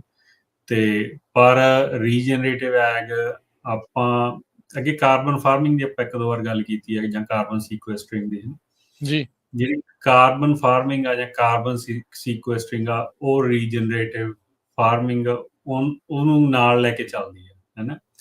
ਤੇ ਜਿੰਨੇ ਵੀ ਆਪਾਂ ਕਾਰਬਨ ਐਡ ਕਰਦੇ ਹਾਂ ਜਾਂ ਕਾਰਬਨ ਸੀਕੁਐਸਟਰਿੰਗ ਦੀ ਗੱਲ ਕੀਤੀ, ਉਹ ਇਹ ਜਿਹੜੀਆਂ ਇਹ 'ਚ ਪ੍ਰੈਕਟਿਸਿਸ ਨੇ, ਉਹਨਾਂ ਨੇ ਉਹਨੂੰ ਫੀਡ ਕਰਨਾ ਲੇਟਰ ਔਨ, ਹਨਾ। ਉਹ ਆਪਣਾ ਇੱਕ ਬੈਲੈਂਸ ਬਣੂਗਾ। ਫਿਰ ਉਹਦੇ ਨਾਲ ਵੀ ਕਾਰਬਨ ਫਾਰਮਿੰਗ ਫਿਊਚਰ 'ਚ ਹੋਣੀ ਆ ਉੱਥੇ। ਤੇ ਮਾਰਕੀਟਿੰਗ ਲਈ ਦੇਖੋਗੇ ਤੁਸੀਂ ਬਹੁਤ ਛੇਤੀ ਇਹਦੇ ਕੰਮ ਹੋ ਰਿਹਾ, ਵੀ ਜਿੱਥੇ ਜਿਹੜੇ ਔਰਚਰਡ ਤੱਕ ਨਾ ਉਹਦੇ ਤੇ ਲਿਫਾਫੇ ਦੇ ਉੱਪਰ ਜਾਂ ਪੈਕਿੰਗ ਦੇ ਉੱਪਰ ਲਿਖਿਆ ਹੋਊਗਾ ਵੀ ਇਹ ਔਰਚਰਡ ਕਿਹੋ ਜਿਹਾ ਔਰਚਰਡ ਆ, ਕਾਰਬਨ ਨਿਊਟਰਲ ਆ, ਹਨਾ, ਸਾਰੀਆਂ ਚੀਜ਼ਾਂ। ਜਿਵੇਂ ਹੁਣ ਆਪਾਂ ਇੱਕ ਕਸਟਮਰ ਨੂੰ ਇਹ ਸਾਰੀਆਂ ਚੀਜ਼ਾਂ ਦੇ ਲਈ ਫਿਰ ਪ੍ਰਾਈਸ ਵੀ ਵੱਧ ਦੇਣਾ ਪਊਗਾ। ਨਹੀਂ, ਦੇਖੋ ਕਈ ਚੀਜ਼ਾਂ ਹੈਗੀਆਂ ਨੇ ਜਿਹੜੀਆਂ ਬਿਨਾਂ ਪ੍ਰਾਈਸ ਸਾਡੀ ਇਨਪੁਟ ਕਾਸਟ ਵਧਾਏ ਤੇ ਹੋ ਸਕਦੀਆਂ। ਅੱਛਾ, ਠੀਕ ਕਈ ਆ। ਚੀਜ਼ਾਂ ਨੇ ਜਿਹੜੀਆਂ ਨਹੀਂ ਹੋ ਸਕਦੀਆਂ, ਜਿਵੇਂ ਅੱਡ ਉਹ ਵੀ ਬਹੁਤ ਕੰਪਲੀਕੇਟਡ ਸਿਸਟਮ ਹੋ ਜਾਂਦਾ। ਜਿਵੇਂ ਦੇਖਦੇ ਹਾਂ ਆਪਾਂ, ਜੇ ਆਪਾਂ 3 ਹਿੱਸਿਆਂ 'ਚ ਵੰਡ ਲਈਏ, ਵੀ ਇੱਕ ਛੋਟਾ ਫਾਰਮਰ ਹੈ, ਇੱਕ ਮੀਡੀਅਮ ਸਾਈਜ਼ ਦਾ, ਇੱਕ ਲਾਰਜ ਸਕੇਲ, ਹਨਾ। ਛੋਟੇ ਨੂੰ ਆਪਾਂ ਜਿਵੇਂ ਅੱਗੇ ਵੀ ਮੰਨਦੇ ਨੇ ਵੀ 100 ਏਕੜ ਤੱਕ ਛੋਟਾ, 100 ਤੋਂ 500 ਤੱਕ ਮੀਡੀਅਮ, 500 ਤੋਂ ਉੱਪਰ ਵਾਲਾ ਜਿਹੜਾ, ਉਹਨਾਂ ਤਿੰਨਾਂ ਦੇ ਅੱਡ-ਅੱਡ ਤਰੀਕੇ ਨਾਲ ਅਪਲਾਈ ਹੁੰਦੀਆਂ ਨੇ ਇਹ ਚੀਜ਼ਾਂ, ਹਨਾ। ਠੀਕ ਹੈ ਜੀ। ਫਿਰ ਉਹ 'ਚ ਹੁਣ ਵੱਡਾ ਫੈਕਟਰ ਆਪਾਂ ਪਹਿਲਾਂ ਵੀ ਗੱਲ ਕੀਤੀ ਆ ਵੀ ਜਿਹੜਾ ਫਾਰਮ 'ਚ ਪਾਣੀ ਹੈਗਾ, ਇਨਫ ਪਾਣੀ ਹੈਗਾ, ਉਹਦੇ ਕੋਲ ਇੱਕ ਬਹੁਤਾਤ 'ਚ ਆ, ਉਹਦੇ ਕੋਲ ਕਮੀ। ਉਹ 'ਚ ਬਹੁਤ ਸਾਰੀਆਂ ਪ੍ਰੈਕਟਿਸਿਸ, ਜੇ ਕਮੀਆਂ ਤਾਂ ਕਰ ਹੀ ਨਹੀਂ ਸਕਦਾ, ਠੀਕ ਹੈ। ਫਿਰ ਉਹ ਡਿਪੈਂਡ ਹੋ ਜਾਂਦਾ ਵੀ ਮੀਂਹ ਪਊਗਾ ਨਹੀਂ ਪਊਗਾ, ਜੇ ਨਹੀਂ ਪਊਗਾ ਫਿਰ ਉਹ ਗਾਰੰਟੀ ਨਹੀਂ ਹੈਗੀ, ਹਨਾ। ਕਵਰ ਕ੍ਰੌਪ ਦੀ ਉਹ 'ਚ ਇੱਕ ਵੱਡੀ ਆ ਜਾਂਦੀ ਆ। ਫਿਰ ਆ ਜਾਂਦਾ ਨੋ ਟਿਲ, ਹਨਾ। ਸਮਾਲ ਫਾਰਮ ਦੇ ਵਿੱਚ ਨੋ ਟਿਲ ਤੁਸੀਂ ਕਰ ਹੀ ਨਹੀਂ ਸਕਦੇ, ਮਤਲਬ ਇਟਸ ਸੋ ਹਾਰਡ। ਵੱਡੇ 'ਚ ਕਰ ਸਕਦੇ ਆ, ਜਾਂ ਮਿਨੀਮਮ ਟਿਲ ਆ ਜਾਂਦੀ ਹੈ, ਰਿਡਿਊਸ ਟਿਲ ਆ ਜਾਂਦੀ ਹੈ। ਰਿਡਿਊਸ ਟਿਲ 'ਚ ਵੱਡੇ ਫਾਰਮਰ ਕਰ ਸਕਦੇ ਆ, ਛੋਟਿਆਂ ਲਈ ਔਖੀ, ਮੀਡੀਅਮ ਸਾਈਜ਼ ਲਈ ਔਖੀ। ਸੋ ਕਾਫੀ ਕੰਪਲੀਕੇਟਡ ਹੋ ਜਾਂਦਾ ਜਿਹੜਾ ਜਦੋਂ ਆਪਾਂ ਸਿਸਟਮ ਦੀ ਗੱਲ ਕਰਦੇ ਹਾਂ। ਹੁਣ ਹਰਬੀਸਾਈਡ ਹੀ ਆ, ਆਪਾਂ ਹਰਬੀਸਾਈਡ ਰਿਡਕਸ਼ਨ ਇੱਕ ਪ੍ਰੈਕਟਿਸ ਦੀ, ਹਨਾ, ਜਿਹੜਾ ਆਪਾਂ ਘਾਹ ਮਾਰ। ਜੇ ਦੇਖੋ, ਜੇ ਤੁਹਾਡੇ ਕੋਲ 5 ਏਕੜ ਆ ਤਾਂ ਤੁਸੀਂ ਹੱਥ ਨਾਲ ਲੇਬਰ ਲਾ ਕੇ ਜਾਂ ਆਪ ਉਹਨੂੰ ਘਾਹ ਨੂੰ ਕੱਢ ਸਕਦੇ। ਪਰ ਜੇ ਤੁਹਾਡੇ ਕੋਲ 5000 ਏਕੜ ਆ, ਤੁਸੀਂ ਘਾਹ ਨੂੰ ਹੱਥ ਨਾਲ ਨਹੀਂ ਕੱਢ ਸਕਦੇ, ਉਹਦੇ ਲਈ ਤੁਹਾਨੂੰ ਹਰਬੀਸਾਈਡ ਹੀ ਸਪਰੇਅ ਕਰਨਾ ਪੈਣਾ। ਤੇ ਉਸ ਲਈ ਫਿਰ ਉਹੀ ਆ ਪ੍ਰੈਕਟਿਸਿਸ, ਕਿਹੋ ਜਿਹਾ ਫਾਰਮ ਸਾਈਜ਼ ਆ, ਕੀ ਉਹਦੀ ਸਿਚੁਏਸ਼ਨ ਆ, ਕਿੰਨੀ ਕੁ ਉੱਥੇ ਆਟੋਮੇਸ਼ਨ ਹੋਈ ਆ, ਉਹ ਸਾਰੀਆਂ ਚੀਜ਼ਾਂ ਡਰਾਈਵ ਕਰਦੀਆਂ। ਪਰ ਆਪਾਂ ਨੂੰ, ਜੇ ਆਪਾਂ ਦੇਖੋ ਜ਼ਿਆਦਾ ਜਿਹੜੇ ਆਪਣੇ ਗਰੋਅਰ ਨੇ ਉਹ ਸਮਾਲ ਤੇ ਮੀਡੀਅਮ ਸਾਈਜ਼ 'ਚ ਆ ਜਾਂਦੇ ਨੇ, ਤੇ ਸਮਾਲ ਤੇ ਮੀਡੀਅਮ ਸਾਈਜ਼ 'ਚ ਕੋਈ ਬਾਹਲਾ ਫਰਕ ਨਹੀਂ ਹੈਗਾ, ਹਨਾ। ਤੇ ਉਹਦੇ ਲਈ ਕੁਛ ਕੁ ਪ੍ਰੈਕਟਿਸਿਸ ਆਪਾਂ ਗੱਲ ਕਰ ਸਕਦੇ ਹਾਂ। 20-25 ਪ੍ਰੈਕਟਿਸਿਸ ਜਿਹੜੀਆਂ ਆਫੀਸ਼ੀਅਲੀ ਉਹਨਾਂ ਨੇ ਐਡ ਕਰ ਦਿੱਤੀਆਂ ਨੇ ਇਹਦੇ ਵਿੱਚ, ਹਨਾ। ਅੱਛਾ, ਤੇ ਆਪਾਂ ਜਿਹੜੀਆਂ ਕੀਤੀਆਂ ਜਾਂ CDFA ਨੇ ਕੀਤੀਆਂ? ਹਾਂਜੀ, ਸੌਰੀ ਮੈਂ ਮੈਂ ਕਿਹਾ ਵੀ ਵਿੱਚ ਇਹ ਗੱਟੇ 'ਚ ਵੀ ਗਈ ਯੂਐਸਡੀਏ ਸੀ। ਦੇ ਦੁਆਰਾ ਇਹ ਐਡ ਕੀਤੀਆਂ ਗਈਆਂ ਜਾਂ ਸੀਡੀਐਫਏ ਦੇ ਦੁਆਰਾ? ਨਹੀਂ ਦੇਖੋ, ਉਹ ਤਾਂ ਪਿੱਛੇ ਹੀ ਹੁੰਦੇ ਨੇ ਜਿਹੜੀਆਂ ਦੋਨੇ ਆਰਗੇਨਾਈਜੇਸ਼ਨਾਂ ਨੇ। ਹੂੰ, ਜਿਆਦਾ ਪ੍ਰਾਈਵੇਟ ਇੰਡਸਟਰੀ ਡਰਾਈਵ ਕਰਦੀਆਂ, ਰਿਸਰਚ ਓਕੇ, ਜਿਹੜੇ ਇੰਸਟੀਚਿਊਟ ਨੇ ਉਹ ਡਰਾਈਵ ਕਰਦੇ ਆ, ਹਨਾ। ਓਕੇ, ਤੇ ਉਹਦੇ ਤੇ ਸਟੱਡੀ ਕਰਦੇ ਆ ਵੀ ਕਿਹੜੀਆਂ ਪ੍ਰੈਕਟਿਸਿਸ ਕੌਣ ਕਰ ਸਕਦੇ ਤੇ ਯੂਐਸਡੀਏ ਸੀਡੀਐਫ ਇਹਨਾਂ ਦਾ ਫਿਰ ਉਹਨਾਂ ਨੂੰ ਲੈ ਕੇ ਚੱਲਣਾ ਹੁੰਦਾ ਜਿਹੜੀਆਂ ਆਲਰੇਡੀ ਹੈਗੀਆਂ ਨੇ, ਹਨਾ। ਜਾਂ ਹੂੰ, ਉਹ ਹੂੰ, ਯੂਸੀ ਨੂੰ ਕਿਸੇ ਨੂੰ ਦੇਣਗੇ ਰਿਸਰਚ ਕਰਨ ਨੂੰ ਲੇਟਰ ਔਨ, ਤੇ ਉਹਦਾ ਵੀ ਫਿਰ ਕਾਫੀ ਲੰਬਾ ਚੌੜਾ ਪ੍ਰੋਸੈਸ ਬਣ ਜਾਂਦਾ। ਪ੍ਰੋਸੈਸ ਤਾਂ ਬਹੁਤ ਵਧੀਆ ਹੁੰਦਾ, ਆਰਗੇਨਾਈਜ਼ਡ ਆ ਜਿਹੜਾ ਸਾਰਾ ਕੁਝ, ਪਰ ਉਹਨੂੰ ਟਾਈਮ ਬਹੁਤ ਲਾਉਂਦੇ ਆ, ਹਨਾ। ਠੀਕ ਸੋ ਹੈ, ਉਸ ਕਰਕੇ ਜਿਹੜੀਆਂ ਦੂਜੀਆਂ ਪ੍ਰਾਈਵੇਟ ਆਰਗੇਨਾਈਜੇਸ਼ਨਾਂ ਨੇ ਉਹੀ ਡਿਫਾਈਨ ਕਰਦੀਆਂ ਨੇ ਹਜੇ ਤੱਕ ਤਾਂ। ਪਰ ਆਪਾਂ ਬਾਅਦ ਚ ਦੇਖਾਂਗੇ, ਜਿਵੇਂ ਆਪਾਂ ਗੱਲ ਕੀਤੀ ਨਾ ਵੀ ਸੀਡੀਐਫ ਆਪਦੇ ਪ੍ਰੋਗਰਾਮ ਐਡ ਕਰੂਗੀ, ਜਾਂ ਦੂਜੀ ਐਡਮਿਨਿਸਟ੍ਰੇਸ਼ਨ ਜਦੋਂ ਫੈਡਰਲ ਚ ਆਉਂਦੀ ਆ, ਵੀ ਉਹਨਾਂ ਦਾ ਪਤਾ ਨਹੀਂ ਕਿਹੋ ਜਿਹਾ ਇਨੀਸ਼ੀਏਟਿਵ ਹੋਣਾ, ਬਟ ਉਦੋਂ ਯੂਐਸਡੀਏ ਚ ਵੀ ਐਡ ਹੋ ਸਕਦੀ ਹੈ। ਠੀਕ ਹੈ। ਅਰਸ਼ਦੀਪ ਸਿੰਘ, ਇੱਕ ਆਪਾਂ ਇੱਥੇ ਬ੍ਰੇਕ ਲੈ ਲੈਂਦੇ ਹਾਂ, ਬ੍ਰੇਕ ਤੋਂ ਬਾਅਦ ਮੁੜਦੇ ਹਾਂ ਤੇ ਜਿਹੜੀਆਂ ਪ੍ਰੈਕਟਿਸਿਸ ਰੀਜਨਰੇਟਿਵ ਫਾਰਮਿੰਗ ਦੇ ਵਿੱਚ ਵੱਖ-ਵੱਖ ਤੁਸੀਂ 20 ਤੋਂ ਵੱਧ ਜਿਹੜੀਆਂ ਦੱਸ ਰਹੇ ਆ, ਉਹਨਾਂ ਦੇ ਕੁਛ ਅੰਸ਼ ਜਿਹੜੇ ਉਹ ਆਪਾਂ ਛੂਹਦੇ ਹਾਂ, ਦੱਸਦੇ ਹਾਂ। ਮਾਡਲ ਫਾਰਮ ਦੀ ਵੀ ਇੱਕ ਜਿਹੜੀ ਇਸ ਦੇ ਵਿੱਚ ਗੱਲਬਾਤ ਜਿਹੜੀ ਉਹ ਕਰਾਂਗੇ। ਇਹ ਉਪਰਾਲਾ ਕੀ ਚੱਲ ਰਿਹਾ ਹੈ ਤੇ ਕਿੱਦਾਂ ਆਪਣੇ ਜਿਹੜੇ ਕਿਸਾਨ ਇਸ ਦਾ ਕੋਈ ਲਾਹਾ ਲੈ ਸਕਦੇ ਆ, ਕੀ ਇਸ ਨੂੰ ਲੈ ਕੇ ਚਰਚਾ ਜਿਹੜੀ ਉਹ ਚੱਲ ਰਹੀ ਆ, ਉਹ ਆਪਾਂ ਜਾਰੀ ਰੱਖਾਂਗੇ ਇਸ ਇੱਕ ਬ੍ਰੇਕ ਤੋਂ ਬਾਅਦ 'ਚ। ਜੁੜੇ ਰਹੋ ਇੱਦਾਂ ਹੀ Punjabi radio USA, Punjabi TV USA ਨਾਲ। ਮਿਲਦੇ ਇੱਕ ਬ੍ਰੇਕ ਤੋਂ ਬਾਅਦ 'ਚ।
ਬ੍ਰੇਕ ਤੋਂ ਬਾਅਦ ਇੱਕ ਵਾਰੀ ਫਿਰ ਆਪ ਸਭ ਦਾ ਸਵਾਗਤ ਹੈ ਸੋ ਤੋਂ ਪ੍ਰੋਗਰਾਮ ਦੇ ਵਿੱਚ ਪ੍ਰੋਗਰਾਮ ਚੱਲ ਰਿਹਾ ਜੀ ਅਪਡੇਟ ਫਾਰਮਿੰਗ ਮੈਂ ਰਾਜਕਨਵੀਰ ਸਿੰਘ ਜੁੜੇ ਹੋਏ ਨੇ ਮੇਰੇ ਨਾਲ ਅਰਸ਼ਦੀਪ ਸਿੰਘ ਹਾਂਜੀ ਅਰਸ਼ਦੀਪ ਸਿੰਘ ਜੀ ਆਇਆਂ ਨੂੰ ਇੱਕ ਵਾਰੀ ਫਿਰ ਸਵਾਗਤ ਹੈ ਸਤਿ ਸ਼੍ਰੀ ਅਕਾਲ ਸਤਿ ਸ੍ਰੀ ਅਕਾਲ ਜੀ ਸੋ ਅੱਗੇ ਆਪਾਂ ਹੁਣ ਗੱਲਬਾਤ ਜਿਹੜੀ ਰੀਜਨਰੇਟਿਵ ਫਾਰਮਿੰਗ ਦੀ ਬ੍ਰੇਕ ਤੋਂ ਪਹਿਲਾਂ ਕਰ ਰਹੇ ਸੀ ਉਸ ਨੂੰ ਕੰਟੀਨਿਊ ਕਰਦੇ ਹਾਂ ਮਾਡਲ ਫਾਰਮ ਨੂੰ ਲੈ ਕੇ ਅਰਸ਼ਦੀਪ ਸਿੰਘ ਆਪਾਂ ਨੂੰ ਕੁਝ ਆਫ ਦੀ ਈਅਰ ਦੱਸ ਰਹੇ ਸੀਗੇ ਵੀ ਇਹ ਇੱਕ ਪ੍ਰੋਜੈਕਟ ਇੱਕ ਹਿਸਾਬ ਦੇ ਨਾਲ ਉਸ ਦੇ ਉੱਤੇ ਕੰਮ ਕੀਤਾ ਜਾ ਰਿਹਾ ਆ ਸੋ ਸਭ ਤੋਂ ਪਹਿਲਾਂ ਤਾਂ ਦੱਸਿਓ ਜੀ ਇਹ ਕੀ ਮਾਡਲ ਫਾਰਮ ਨੂੰ ਲੈ ਕੇ ਆ ਇਸ ਦੇ ਵਿੱਚ ਜਿਹਦਾ ਰੀਜਨਰੇਟਿਵ ਵੱਖ-ਵੱਖ ਪ੍ਰੈਕਟਿਸਿਸ ਆ ਹੋਰ ਜਿਹੜੀਆਂ ਕਿਹੜੀਆਂ ਚੀਜ਼ਾਂ ਇਸ ਦੇ ਵਿੱਚ ਇਨਵੋਲਵ ਰਹਿੰਦੀਆਂ ਹਾਂਜੀ ਨਹੀਂ ਆਪਾਂ ਨਾ ਰਾਜਕਰਨ ਦੀ ਕਾਫੀ ਦੇਰ ਤੋਂ ਜਾਂ CDFA ਜਾਂ USDA ਦੇ ਨਾਲ ਇਹ ਗੱਲਾਂ ਕਰ ਰਹੇ ਸੀਗੇ ਵੀ ਜਿਹੜਾ ਆਪਾਂ ਨੂੰ ਇਹ ਗੱਲ ਤੇ ਹਮੇਸ਼ਾ ਪੁਸ਼ ਕਰ ਦਿੰਦੇ ਆ ਵੀ ਤੁਸੀਂ ਕੋਈ ਹਰਬੀਸਾਈਡ ਜ਼ਿਆਦਾ ਯੂਜ਼ ਕਰਦੇ ਆ ਤੁਸੀਂ ਕਨਵੈਨਸ਼ਨਲ ਆਰਗੈਨਿਕ ਯੂਜ਼ ਕਰਦੇ ਆ ਨਾ ਇਹ ਚੀਜ਼ਾਂ ਸਾਰੀਆਂ ਕਾਫੀ ਸੁਣਨ ਨੂੰ ਮਿਲਦੀਆਂ ਹੁੰਦੀਆਂ ਸੀ ਠੀਕ ਹੈ ਤੇ ਉਹਦੇ ਚੋਂ ਇੱਕ ਡਿਸਕਸ਼ਨ ਇਹ ਨਿਕਲੀ ਸੀ ਤੇ ਫਿਰ ਵੀ ਫਾਰਮ ਕਿਹੋ ਜਿਹਾ ਹੋਣਾ ਚਾਹੀਦਾ ਆਰਚਰਡ ਜਿਹੜਾ ਆਰਚਰਡਸ ਦੀ ਗੱਲ ਕਰਦੇ ਆ ਆਪਾਂ ਮੇਨਲੀ ਹਨਾ ਤੇ ਵੀ ਆਰਚਰਡ ਜਿਹੜਾ ਮਾਡਲ ਫਿਊਚਰ ਆਰਚਰਡ ਹੋਊਗਾ ਉਹ ਕਿਹੋ ਜਿਹਾ ਲੱਗੂਗਾ ਹਨਾ ਤੇ ਆਫ ਕੋਰਸ ਉਹਦੇ ਲਈ ਸਾਰੀਆਂ ਚੀਜ਼ਾਂ ਗਰੋਅਰ ਹੋਣ ਨਹੀਂ ਕਰ ਸਕਦਾ ਪਰ ਇਨੀਸ਼ੀਏਟਿਵ ਪੱਗ ਨੇ ਵਿੱਚ ਪੰਜਾਬੀ ਅਮਰੀਕਨ ਗਰੋਅਰਸ ਗਰੁੱਪ ਨੇ ਤੇ ਇੱਕ ਦੋ ਆਰਗੇਨਾਈਜੇਸ਼ਨਾਂ ਹੋਰ ਸੀ ਜਿਵੇਂ ਕੈਲਸਟਾਰਟ ਸੀ ਜਾਂ ਕੈਪ ਸੀ ਤੇ ਇਹਨਾਂ ਨੇ ਇਨੀਸ਼ੀਏਟਿਵ ਲਿਆ ਸੀਗਾ ਡਿਸਕਸ਼ਨ ਵੀ ਲੈਟਸ ਟਾਕ ਅਬਾਊਟ ਇਟ ਹਨਾ ਤੇ ਉਸ ਦੇ ਉੱਤੇ ਇਹ ਗੱਲ ਸ਼ੁਰੂ ਹੋਈ ਸੀ ਅੱਜ ਤੋਂ 1.5 ਸਾਲ ਪਹਿਲਾਂ ਕਰਨੀ ਜਿਹੜਾ UC ਕਰਨੀ ਸਟੇਸ਼ਨ ਆ ਉੱਥੇ ਇੱਕ ਗਰੋਅਰ 101 ਹੋਇਆ ਸੀਗਾ ਹਨਾ ਤੇ ਉਹਦੇ ਵਿੱਚ ਇਹ ਫੀਡਬੈਕ ਮੈਂ ਜਦੋਂ ਦਿੱਤੀ ਸੀਗੀ ਫਿਰ ਇਹ ਤੇ ਆਫਲਾਈਨ ਗੱਲ ਹੋਈ ਕਾਫੀ ਮੀਟਿੰਗਸ ਵਗੈਰਾ ਹੋਈਆਂ ਨੇ ਹੁਣ ਆਪਾਂ ਇਸ ਪੁਆਇੰਟ ਤੇ ਪਹੁੰਚਦੇ ਜਾਂਦੇ ਆ ਵੀ ਜਿੱਥੇ ਉਹ ਕਹਿੰਦੇ ਨੇ ਆਪਾਂ ਇੱਕ ਮਾਡਲ ਫਾਰਮ ਤਿਆਰ ਕਰਨ ਦਾ ਇੱਕ ਪ੍ਰੋਜੈਕਟ ਲਿਖੀਏ ਵੀ ਉਹ ਹੋਣਾ ਕਿਹੋ ਜਿਹਾ ਚਾਹੀਦਾ ਠੀਕ ਹੈ ਗਰੋਅਰ ਸਾਈਡ ਕਿੰਨੀਆਂ ਆਪਣੀਆਂ ਇਨਪੁਟਸ ਹੈਗੀਆਂ ਨੇ ਉਹਦੇ ਵਿੱਚ ਜਿਵੇਂ ਆਪਾਂ ਅੱਗੇ ਵੀ ਇੱਕ ਦੋ ਵਾਰ ਗੱਲ ਕੀਤੀ ਸੀਗੀ ਬਈ ਜਿਵੇਂ ਮੈਨੂੰ ਲੱਗਦਾ ਹੁੰਦਾ ਵੀ ਕਾਰਬਨ ਫਾਰਮਿੰਗ ਆ ਇਹ ਬਹੁਤ ਵੱਡੀ ਚੀਜ਼ ਹੋਣੀ ਆਉਣ ਵਾਲੇ ਸਮੇਂ ਦੇ ਵਿੱਚ ਹਨਾ ਵੀ ਉਹਦਾ ਰੀਜਨਰੇਟਿਵ ਉਹਦੇ ਨਾਲ ਚੱਲੂਗੀ ਰੀਜਨਰੇਟਿਵ ਹੈ ਤੇ ਉਸ ਦੇ ਵਿੱਚ ਜਿਹੜਾ ਕਿਵੇਂ ਕੀ ਕਰਨਾ ਪਊਗਾ ਸਾਨੂੰ ਉਸ ਸਟੇਜ ਤੇ ਜਾਣ ਲਈ ਹਨਾ ਆਪਾਂ ਇੱਕ ਸਪੈਸ਼ਲ ਪ੍ਰੋਗਰਾਮ ਕਾਰਬਨ ਫਾਰਮਿੰਗ ਤੇ ਕੀਤਾ ਜਿੱਥੇ ਆਪਾਂ ਕਿਹਾ ਸੀਗਾ ਵੀ ਤੁਹਾਡੇ ਕੋਲ ਕਾਰਬਨ ਪਲਾਨ ਹੋਣਾ ਚਾਹੀਦਾ ਹਨਾ ਤੇ ਉਹੋ ਜਿਹੀਆਂ ਚੀਜ਼ਾਂ ਉਹਦੇ ਵਿੱਚ ਕਾਰਬਨ ਪਲਾਨ ਬਣਾਉਣਾ ਦੇਖੋ ਆਉਂਦੀ ਹੈ $4-5,000 ਲੱਗ ਜਾਂਦਾ ਇੱਕ ਖੇਤ ਦਾ ਬਣਾਉਣ ਦਾ ਹਨਾ ਜੇ ਤੁਸੀਂ ਕਿਸੇ ਜਿਹੜਾ ਕੁਆਲੀਫਾਈਡ ਬੰਦਾ ਜਿਹਦੇ ਕੋਲ ਲਾਇਸੈਂਸ ਨੇ ਸਾਰੇ ਉਹ ਤੋਂ ਬਣਵਾਉਂਦੇ ਆ ਬਣਾ ਤਾਂ ਦੇਖੋ ਆਪਾਂ ਵੀ ਸਕਦੇ ਹਾਂ ਮੈਂ ਵੀ ਕਹਾਂ ਕਿਉਂਕਿ ਟੈਕਨੀਕਸ ਤਾਂ ਸਾਰੀਆਂ ਉਹੀ ਹੁੰਦੀਆਂ ਨੇ ਤੁਸੀਂ ਯੂਜ਼ ਕਰ ਲੈਂਦੇ ਕੈਲਕੂਲੇਸ਼ਨਸ ਕਰ ਲੈਂਦੇ ਆ ਹਨਾ ਐਜ਼ ਲੌਂਗ ਐਜ਼ ਤੁਸੀਂ ਡੇਟਾ ਨੂੰ ਕਰ ਸਕਦੇ ਮੈਨੀਪੂਲੇਟ ਜਾਂ ਰਿਵਿਊ ਤੇ ਪਰ ਜੇ ਆਪਾਂ ਸਰਟੀਫਾਈਡ ਬੰਦੇ ਤੋਂ ਕਰਾਉਣਾ ਤਾਂ $4-5,000 ਦਾ ਖਰਚਾ ਆ ਜਾਂਦਾ ਉਹਦਾ ਹਨਾ ਠੀਕ ਹੈ ਆਪਾਂ ਇੱਕ ਦੋ ਫਾਰਮਸ ਆ ਬਣਾਇਆ ਹਨਾ ਇੱਕ ਦੋ ਗਰੋਅਰਸ ਨੂੰ ਕਿਹਾ ਮੈਂ ਆਪਦੇ ਤੇ ਕੀ ਵੈਲਿਡ ਉਹੀ ਹੁੰਦਾ ਵੀ ਜਿਹੜਾ ਸਰਟੀਫਾਈਡ ਤੋਂ ਕਰਾਇਆ ਹੈ ਜਾਂ ਜੇ ਮੈਂ ਬਣਾਵਾਂ ਜਾਂ ਤੁਸੀਂ ਬਣਾਓ ਆਪ ਬਣਾਓ ਤਾਂ ਵੀ ਉਹ ਜਾਇਜ਼ ਹੀ ਆ ਨਹੀਂ ਦੇਖੋ ਜੇ ਤਾਂ ਗਰੋਅਰ ਨੂੰ ਸਾਰੀ ਨੌਲੇਜ ਹੈਗੀ ਫਿਰ ਤਾਂ ਉਹ ਆਪ ਬਣਾ ਸਕਦਾ ਬਟ ਉਹ ਸਰਟੀਫਾਈਡ ਪਲਾਨ ਨਹੀਂ ਹੋਊਗਾ ਹਨਾ ਨਹੀਂ ਇਹ ਸਰਟੀਫਾਈਡ ਕਰਾ ਕੇ ਕੋਈ ਆਪਾਂ ਨੂੰ ਸਰਕਾਰ ਕਰਨੀ ਉਹ ਫਾਇਦਾ ਵੀ ਹੈ ਨਹੀਂ ਹਜੇ ਦੇਖੋ ਹਜੇ ਤਾਂ ਕੁਝ ਨਹੀਂ ਹੈਗਾ ਹਜੇ ਕੋਈ ਫਾਇਦਾ ਨਹੀਂ ਠੀਕ ਹੈ ਉਹੀ ਗੱਲ ਤਾਂ ਹੀ ਤਾਂ ਕਰਾਉਂਦੇ ਨਹੀਂਗੇ ਆਪਾਂ ਤਾਂ ਹੀ ਆਪਾਂ ਆਪਣੇ ਗਰੋਅਰਸ ਨੂੰ ਕਹਿੰਦੇ ਵੀ ਨਹੀਂ ਪਰ ਆਪਾਂ ਇਹ ਕਹਿੰਦੇ ਆ ਵੀ ਜਦੋਂ ਕਿਸੇ ਪ੍ਰੋਗਰਾਮ ਦੇ ਵਿੱਚ ਜਿਵੇਂ ਹੈਲਥੀ ਸੋਇਲ ਚ ਆ ਜਾਂਦਾ ਉੱਥੇ ਤੁਹਾਡੇ ਕੋਲ ਥੋੜੀ ਜਿਹਾ ਰੂਮ ਹੁੰਦਾ ਉੱਥੇ ਤੁਸੀਂ ਆਪਦਾ ਘੱਟੋ ਘੱਟ ਜਿਹੜਾ ਬੇਸਿਕ ਪਲਾਨ ਆ ਕਵਰ ਕ੍ਰੌਪ ਹੈਲਥੀ ਸੋਇਲ ਦਾ ਕੰਪੋਸਟ ਦਾ ਉੱਥੇ ਤੁਸੀਂ ਦੇਖ ਸਕਦੇ ਹੋ ਵੀ ਕਿੰਨੀ ਕਿ ਕਾਰਬਨ ਸੀਕੁਐਸਟਰਿੰਗ ਤੁਸੀਂ ਕਰ ਰਹੇ ਆ ਹਨਾ ਪਰ ਉਹੀ ਗੱਲ ਆ ਜਾਂਦੀ ਵੀ ਆਮ ਗਰੋਅਰ ਨੂੰ ਇੰਨੀਆਂ ਚੀਜ਼ਾਂ ਫਿਗਰ ਆਊਟ ਕਰਨ ਨੂੰ ਕਾਫੀ ਵੱਡਾ ਇੰਪੋਸੀਬਲ ਚੈਲੰਜ ਹੋ ਜਾਂਦਾ ਹਨਾ ਪਰ ਆਪਾਂ ਉਹਦੇ ਲਈ ਦੇਖੋ ਇਨੀਸ਼ੀਏਟਿਵ ਇਹੀ ਲਿਆ ਵੀ 2-3 ਖੇਤਾਂ ਦਾ ਆਪਾਂ ਆਪਦੇ ਪੱਲਿਓਂ ਪੈਸੇ ਪਾ ਕੇ ਤੇ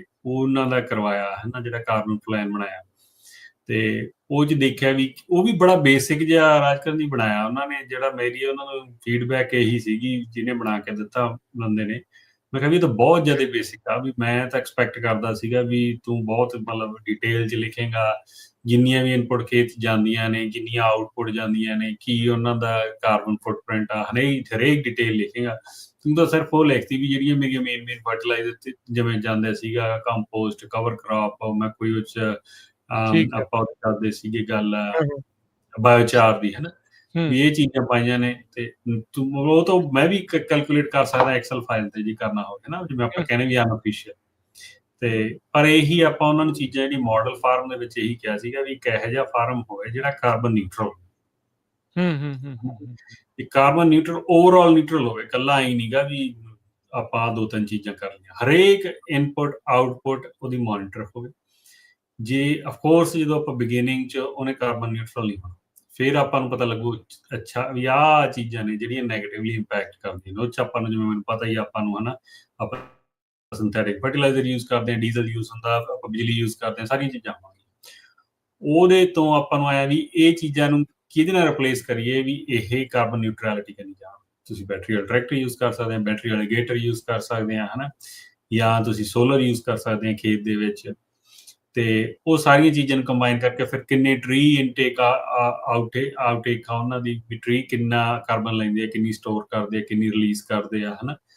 ਤੇ ਜੇ ਤੁਸੀਂ ਬਾਇਓਚਾਰ ਯੂਜ਼ ਕਰਦੇ ਆ ਜਾਂ ਤੁਸੀਂ ਰੈਗੂਲਰ ਜਿਹੜਾ ਕੰਪੋਸਟ ਯੂਜ਼ ਕਰਦੇ ਆ, ਉਹਦੇ 'ਚ ਕੀ ਡਿਫਰੈਂਸ ਹੋਊ। ਉਹ ਸਾਰੀਆਂ ਚੀਜ਼ਾਂ ਇੱਕ ਤਰੀਕੇ ਨਾਲ ਇਕੱਠੀਆਂ ਕੀਤੀਆਂ ਜਾਣ ਤੇ 1 ਜਾਂ 2-3 ਆਡਰ ਟਰਾਇਲ ਲੱਗ ਜਾਣ ਤੇ ਉੱਥੇ ਆਪਾਂ ਨੂੰ ਇੱਕ ਫੁੱਲ ਫਲੈਜ ਰਿਪੋਰਟ ਮਿਲੇ। ਕੀ ਇਸ ਟਾਈਮ ਲੱਗਾ ਹੈ ਕੋਈ ਟਰਾਇਲ ਏਦਾਂ ਦਾ? ਨਹੀਂ, ਇਹ ਤਾਂ ਕੋਈ ਗੱਲ ਵੀ ਨਹੀਂ ਕਰਦਾ। ਜਦੋਂ ਪਹਿਲੀ ਵਾਰ ਇਹ ਗੱਲ ਐਕਸਪਲੇਨ ਕੀਤੀ ਸੀਗੀ ਤੇ ਸਾਰਿਆਂ ਨੂੰ ਲੱਗਿਆ ਵੀ ਇਹ ਤਾਂ ਬੜੀ ਨਵੀਂ ਚੀਜ਼ ਆ, ਹਨਾ। ਤੇ ਹੈ ਕਈਆਂ ਕੋਲ ਇੰਨੀ ਥਾਂ ਵੀ ਕੁਛ ਜਦੋਂ ਟਰਾਇਲ ਲਾਉਣਾ ਹੈ, ਕਿੰਨੀ ਕੁ ਏਕੜ ਦੀ ਤੁਹਾਡੀ ਮੰਗ ਆ? ਵੀ 20 ਏਕੜ ਦਾ ਘੱਟੋ ਘੱਟ 1 ਟੱਕ ਹੋਵੇ, ਵੱਧ ਹੋਵੇ, ਘੱਟ ਹੋਵੇ, ਕੀ ਚਰਚਾ ਇਹਦੇ ਵਿੱਚ? ਜਿਹੜਾ ਆਪਾਂ ਨੂੰ ਨਾ, ਮੈਨੂੰ ਲੱਗਦਾ ਜਿਹੜਾ ਹਜੇ ਤਾਂ ਦੇਖੋ ਉਹਦੇ ਪ੍ਰੋਜੈਕਟ ਉਸ ਉਨੀ ਡਿਟੇਲ 'ਚ ਹਜੇ ਆਪਾਂ ਪਹੁੰਚੇ ਨਹੀਂ ਉਸ ਸਟੈਪ ਤੇ। ਹਜੇ ਤਾਂ ਜਿਹੜੀਆਂ ਬੇਸਿਕ ਚੀਜ਼ਾਂ ਗੱਲਾਂ ਹੋ ਰਹੀਆਂ, ਪਰ ਜੇ ਆਪਾਂ ਦੇਖਿਆ ਜਾਵੇ ਤਾਂ ਇੱਕ 20 ਏਕੜ ਦਾ ਫਾਰਮ ਹੋਵੇ ਤੇ ਇੱਕ ਕੋਈ 150 ਦੇ ਨੇੜੇ ਤੇੜੇ ਹੋਵੇ, ਕੋਈ 100-200 ਜਾਂ 300 ਦੀ ਰੇਂਜ 'ਚ ਹੋਵੇ, ਅੱਡ-ਅੱਡ ਕ੍ਰਾਪਸ ਹੋਣ ਤੇ ਅੱਡ-ਅੱਡ ਏਰੀਏ ਦੇ ਵਿੱਚ ਹੋਵੇ। ਜਿਵੇਂ ਕੋਈ ਸੈਂਡੀ ਲੋਮ 'ਚ ਆ, ਕੋਈ ਹਾਰਡ ਸੋਇਲ 'ਚ ਆ, ਕੋਈ ਪਾਣੀ ਦਾ ਇਸ਼ੂ ਉੱਥੇ ਆ, ਹਨਾ। ਸੋ ਅੱਡ-ਅੱਡ ਉਹ ਸਾਰੇ ਫੈਕਟਰ ਦੇਖਣੇ ਪੈਣੇ, ਦੇਖਣਾ ਪੈਣਾ ਵੀ ਕਿਹੜੀਆਂ 2-3, ਕਿਉਂਕਿ ਆਪਾਂ 10 ਪ੍ਰੋਜੈਕਟ ਤਾਂ ਲਾ ਨਹੀਂ ਸਕਦੇ, 3 ਵੀ ਲਾਉਣੇ ਬਹੁਤ ਵੱਡਾ ਚੈਲੰਜ ਹੋ ਜਾਣਾ, ਕਿਉਂਕਿ ਤੇ ਐਕਸਪੈਂਸ ਆਉਣਾ, ਹਨਾ। ਤੇ ਉਹਦੇ ਲਈ ਗੱਲਬਾਤ, ਉਹਦੇ ਲਈ ਪ੍ਰੋਜੈਕਟ ਦੀ ਹੁਣ ਡਿਸਕਸ਼ਨ ਚੱਲ ਰਹੀ ਹੈ। ਤੇ ਡਿਸਕਸ਼ਨ ਕਿਹਨਾਂ ਨਾਲ ਚੱਲ ਰਹੀ ਆ? ਕਿਸੇ ਅਦਾਰੇ ਦੇ ਨਾਲ ਜਾਂ ਸਿੱਧਾ ਡਾਇਰੈਕਟ ਟੂ ਫਾਰਮਰ ਆ? ਇਹ ਫੰਡਿੰਗ ਕਿੱਥੋਂ ਆਊਗੀ ਇਹਦੀ? ਦੇਖੋ, ਫੰਡਿੰਗ ਤਾਂ ਦੇਖੋ ਸਟੇਟ ਤੇ ਫੈਡਰਲ ਹੀ ਦੇਣੀ ਹੈ ਜੀ, ਹਨਾ। ਤੇ ਜਿਹੜੇ ਅਦਾਰੇ 2 ਨੇ ਆਪਣੇ ਨਾਲ ਕੰਮ ਕਰਦੇ, KFI ਜਾਂ ਕੈਲਸਟਾਰਟ ਨੇ, ਉਹਨਾਂ ਦੀ ਮੇਨ ਮੋਟਿਵ ਹੀ ਕੈਲਸਟਾਰਟ ਦਾ ਤਾਂ ਇਹ ਹੈ ਵੀ ਕਲੀਨ ਐਨਰਜੀ ਨਾਲ ਸਾਰਾ ਰਿਪਲੇਸ ਕੀਤਾ ਜਾਵੇ, ਹਨਾ। ਤੇ ਉਹਦੇ ਵਿੱਚ ਉਹ ਆਪਾਂ ਨੂੰ ਉਹਨਾਂ ਕੋਲ ਫੰਡਿੰਗ ਇਸ ਪ੍ਰੋਜੈਕਟ ਲਈ ਕੋਈ ਸਪੈਸੀਫਿਕ ਫੰਡਿੰਗ ਨਹੀਂ ਹੈਗੀ, ਹਨਾ। ਜਦੋਂ ਆਪਾਂ ਪ੍ਰੋਜੈਕਟ ਲਿਖਾਂਗੇ, ਪ੍ਰਪੋਜ਼ਲ ਲਿਖੂਗਾ, ਫਿਰ ਉਹਦੀ ਕਾਸਟ ਬਣੂਗੀ, ਫਿਰ ਆਪਾਂ ਦੇਖਾਂਗੇ ਆਲੇ ਦੁਆਲੇ ਵੀ ਕਿੱਥੋਂ ਕਾਸਟ ਆ ਸਕਦੀ ਆ, ਥੋੜੀ ਆ, ਬਾਹਲੀ ਆ। ਹਜੇ ਤਾਂ ਆਪਾਂ ਨੂੰ ਉਹ ਚੀਜ਼ਾਂ ਅਨਨੋਨ ਤੇ ਇਹਦਾ ਨਾ ਹੋਣ ਦਾ ਕਾਰਨ, ਜਿਵੇਂ ਤੁਸੀਂ ਪੁੱਛਿਆ, ਉਹਦਾ ਇਹੀ ਹੈ ਵੀ ਦੇਖੋ ਹਜੇ ਇਹਦੇ 'ਚ ਕੋਈ ਫਾਈਨੈਂਸ਼ੀਅਲ ਬੈਨੀਫਿਟ ਨਹੀਂ ਹੈ ਗਰੋਅਰ ਨੂੰ, ਹਨਾ। ਤੇ ਪੈਸੇ ਲਾ ਕੇ ਕੱਲ ਨੂੰ ਹੋਣੀਆਂ ਚੀਜ਼ਾਂ ਨਹੀਂ ਹੋਣੀਆਂ, who knows। ਇਹ ਤਾਂ ਰਿਸਰਚ ਵਾਲਾ ਇੱਕ ਪ੍ਰੋਜੈਕਟ ਹੈ। ਫਿਰ ਇਹ ਕੰਮ ਯੂਨੀਵਰਸਿਟੀਆਂ ਦਾ ਨਹੀਂ? ਦੇਖੋ, ਹੈਗਾ ਤਾਂ ਯੂਨੀਵਰਸਿਟੀਆਂ ਦੀ ਪ੍ਰੋਬਲਮ ਫਿਰ ਆਈਕਨ ਜੀ ਉੱਥੇ ਆ ਜਾਂਦੀ ਹੈ ਵੀ ਬਹੁਤ ਜ਼ਿਆਦਾ ਸਲੋ ਆ, ਬਹੁਤ ਜ਼ਿਆਦਾ ਸਲੋ ਆ, ਹਨਾ। ਤੇ ਉਹਨਾਂ ਦਾ ਜਿਹੜਾ ਕਾਸਟ ਵੀ ਬਹੁਤ ਵੱਡੀ ਹੋ ਜਾਂਦੀ ਹੈ ਐਜ਼ ਕੰਪੇਅਰ ਟੂ ਜੇ ਪ੍ਰਾਈਵੇਟ ਟਰਾਇਲ ਲੱਗਦੇ ਆ। 2-3 ਟਰਾਇਲ ਤਾਂ ਮੇਰੇ ਆਪਦੇ ਖੇਤ ਲੱਗੇ ਹੋਏ ਆ ਪ੍ਰਾਈਵੇਟ ਕੰਪਨੀਆਂ ਦੇ, ਹਨਾ। ਅੱਛਾ, ਉਹਨਾਂ ਦੀ ਕਾਸਟ ਕਿੰਨੀ ਘੱਟ ਆ ਐਜ਼ ਕੰਪੇਅਰ ਟੂ UC ਨੂੰ। ਤੇ ਕਾਹਦੇ ਟਰਾਇਲ ਲੱਗੇ ਹੋਏ ਆ ਇਸ ਟਾਈਮ? ਇੱਕ ਤਾਂ ਉਹ ਕੋਈ ਕਰ ਰਹੇ ਆ, ਫਰਟੀਲਾਈਜ਼ਰ ਟੈਸਟ ਕਰ ਰਹੇ ਆ, ਹਨਾ। ਤੇ ਇੱਕ UC ਵਾਲਾ ਦਾ ਹੀ ਲੱਗਿਆ, ਸੌਰੀ, ਉਹ ਡਰੋਨ, ਜਿਹੜਾ ਇੱਕ ਕ੍ਰਾਪ ਫਾਰ ਮੈਨੇਜ UC ਦਾ ਇੱਕ ਸੌਫਟਵੇਅਰ ਹੈਗਾ, ਹਨਾ, ਜਿਹੜਾ ਬਦਾਮਾਂ ਦਾ, ਮੈਂ ਦੱਸਦਾ ਤੁਹਾਨੂੰ ਵੀ ਕਿੰਨੀ ET ਆ, ਸਾਰਾ ਕੁਛ, ਹਨਾ, ਫ੍ਰੀ ਗਰੋਅਰਸ ਲਈ। ਠੀਕ ਹੈ। ਤੇ ਉਹ ਸਿਟਰਸ ਲਈ ਅਵੇਲੇਬਲ ਨਹੀਂ ਹੈਗਾ ਉਹਨਾਂ ਦਾ ਹਜੇ, ਤੇ ਉਹ ਸਿਟਰਸ ਲਈ ਕ੍ਰੀਏਟ ਕਰਨ ਲੱਗੇ ਹੋਏ ਆਪਣੇ ਖੇਤ, ਉਹਨਾਂ ਨੇ ਟਰਾਇਲ ਲਾਇਆ ਹੋਇਆ ਇਸ ਸਾਲ ਦਾ ਚੱਲਦਾ, ਹਨਾ। ਠੀਕ ਹੈ। ਉਹ ਇਹਨਾਂ ਦੇ ਹੁਣ ਕਿੰਨੇ ਬੰਦੇ ਆ ਜਾਂਦੇ, 4 ਬੰਦੇ ਆਉਂਦੇ ਆ UC ਦੇ, ਜਦੋਂ ਕੋਈ ਰੀਡਿੰਗ ਲੈਣੀ ਹੁੰਦੀ ਆ, ਜਾਂ ਉਹਨਾਂ ਦੇ ਆਪ ਦਾ ਵੀ, ਜਿਹੜਾ ਦੇਖੋ ਸੈਲਰੀਡ EMPLOYE ਰੱਖਣੇ ਪੈਂਦੇ, ਉਹਨਾਂ ਦੀ ਵੀ ਗਲਤੀ ਨਹੀਂ ਹੈਗੀ, ਫਿਰ ਉਹਨਾਂ ਦੇ ਬੈਨੀਫਿਟ ਆ, ਸਾਰਾ ਕੁਛ ਆ। ਪ੍ਰਾਈਵੇਟ ਇੰਡਸਟਰੀ 'ਚ ਨਹੀਂ, ਤੁਸੀਂ ਥਰਡ ਪਾਰਟੀ ਨੂੰ ਦਿੱਤਾ ਕੋਈ ਕੰਮ, ਉਹ ਤੋਂ ਕਰਾਇਆ ਤੇ ਤੁਸੀਂ ਉਹਨਾਂ ਕੁਇਕਲੀ, ਹਾਂ, ਹਨਾ। ਸੋ ਮੈਂ ਨਹੀਂ, ਆਪਾਂ UC ਨੂੰ ਘਟਾ ਕੇ ਨਾ ਗੱਲ ਕਰੀਏ, ਉਹਨਾਂ ਦਾ ਬਹੁਤ ਵੱਡਾ ਯੋਗਦਾਨ ਆ, ਹਨਾ, ਸਾਰੀਆਂ ਚੀਜ਼ਾਂ 'ਚ। ਤੇ ਉੱਥੇ ਫਿਰ ਇਹ ਵੀ ਕੁਇਕਨੈਸ ਆ ਜਾਊਗੀ, ਛੇਤੀ ਹੋ ਜਾਊਗਾ। ਇੱਕ ਤੁਸੀਂ UC ਸੈਟਅਪ 'ਚ ਤੁਸੀਂ ਜਾ ਕੇ ਪ੍ਰੋਜੈਕਟ ਨੂੰ, ਜਾਂ ਕਿਸੇ ਵੀ ਸੈਟਅਪ 'ਚ ਤੁਹਾਨੂੰ ਜਸਟੀਫਾਈ ਕਰਨਾ ਪੈਂਦਾ। ਉਹਨਾਂ ਕੋਲ ਹੋਰ ਪ੍ਰੋਜੈਕਟਸ ਹੁੰਦੇ ਨੇ, ਉਹ ਕਹਿੰਦੇ ਨੇ ਵੀ ਇਹ ਸਾਡੀ ਲਾਈਨ 'ਚ ਇੱਥੇ ਆ, ਇੱਥੇ ਆਪਣਾ ਪ੍ਰੋਜੈਕਟ ਆਪਣੇ ਕੋਲ ਕੋਈ ਆ, ਆਪਾਂ ਉਹਨੂੰ ਜੇ ਇਹਦੀ ਫੰਡਿੰਗ ਹੋ ਜੇ ਤਾਂ ਆਪਾਂ ਉਹ ਕਰਕੇ ਦਿਖਾ ਸਕਦੇ ਹਾਂ, ਹਨਾ। ਸੋ ਇਹ ਜਿਹਾ ਇਨੀਸ਼ੀਏਟਿਵ ਹੈਗਾ। ਅੱਛਾ, ਜਦੋਂ ਹੁਣ ਤੁਸੀਂ ਮਾਡਲ ਫਾਰਮ ਹਰ ਤਰ੍ਹਾਂ ਦੀ ਜਿਹੜੀ ਪ੍ਰੈਕਟਿਸਿਸ ਦੀ ਗੱਲ ਕਰਦੇ, ਕਿੱਦਾਂ ਦੀਆਂ ਪ੍ਰੈਕਟਿਸਿਸ ਦੀ ਆਪਾਂ ਗੱਲ ਕਰ ਰਹੇ ਹਾਂ? ਇਸ ਜਿਹੜੀ ਰੀਜਨਰੇਟਿਵ ਫਾਰਮਿੰਗ ਆ, ਬਾਰ-ਬਾਰ ਇਸ ਨੂੰ ਫਿਊਚਰ ਆਫ ਫਾਰਮਿੰਗ ਜਿਹੜਾ ਉਹ ਆਖਿਆ ਜਾ ਰਿਹਾ ਹੈ, ਰੀਜਨਰੇਟਿਵ ਫਾਰਮਿੰਗ ਨੂੰ ਜਿਹੜਾ ਉਹ ਲੈ ਕੇ ਕਈ ਤਰ੍ਹਾਂ ਦੇ ਜਿਹੜੇ ਪ੍ਰੋਜੈਕਟ ਕਹਿ ਲਓ ਜਾਂ ਪ੍ਰੈਕਟਿਸਿਸ ਆ ਜੀ, ਉਹਨਾਂ ਵਿੱਚੋਂ ਕੁਛ ਕੁ ਨੂੰ ਤੁਸੀਂ ਜੇ ਸ਼ੇਅਰ ਕਰੋ ਤਾਂ।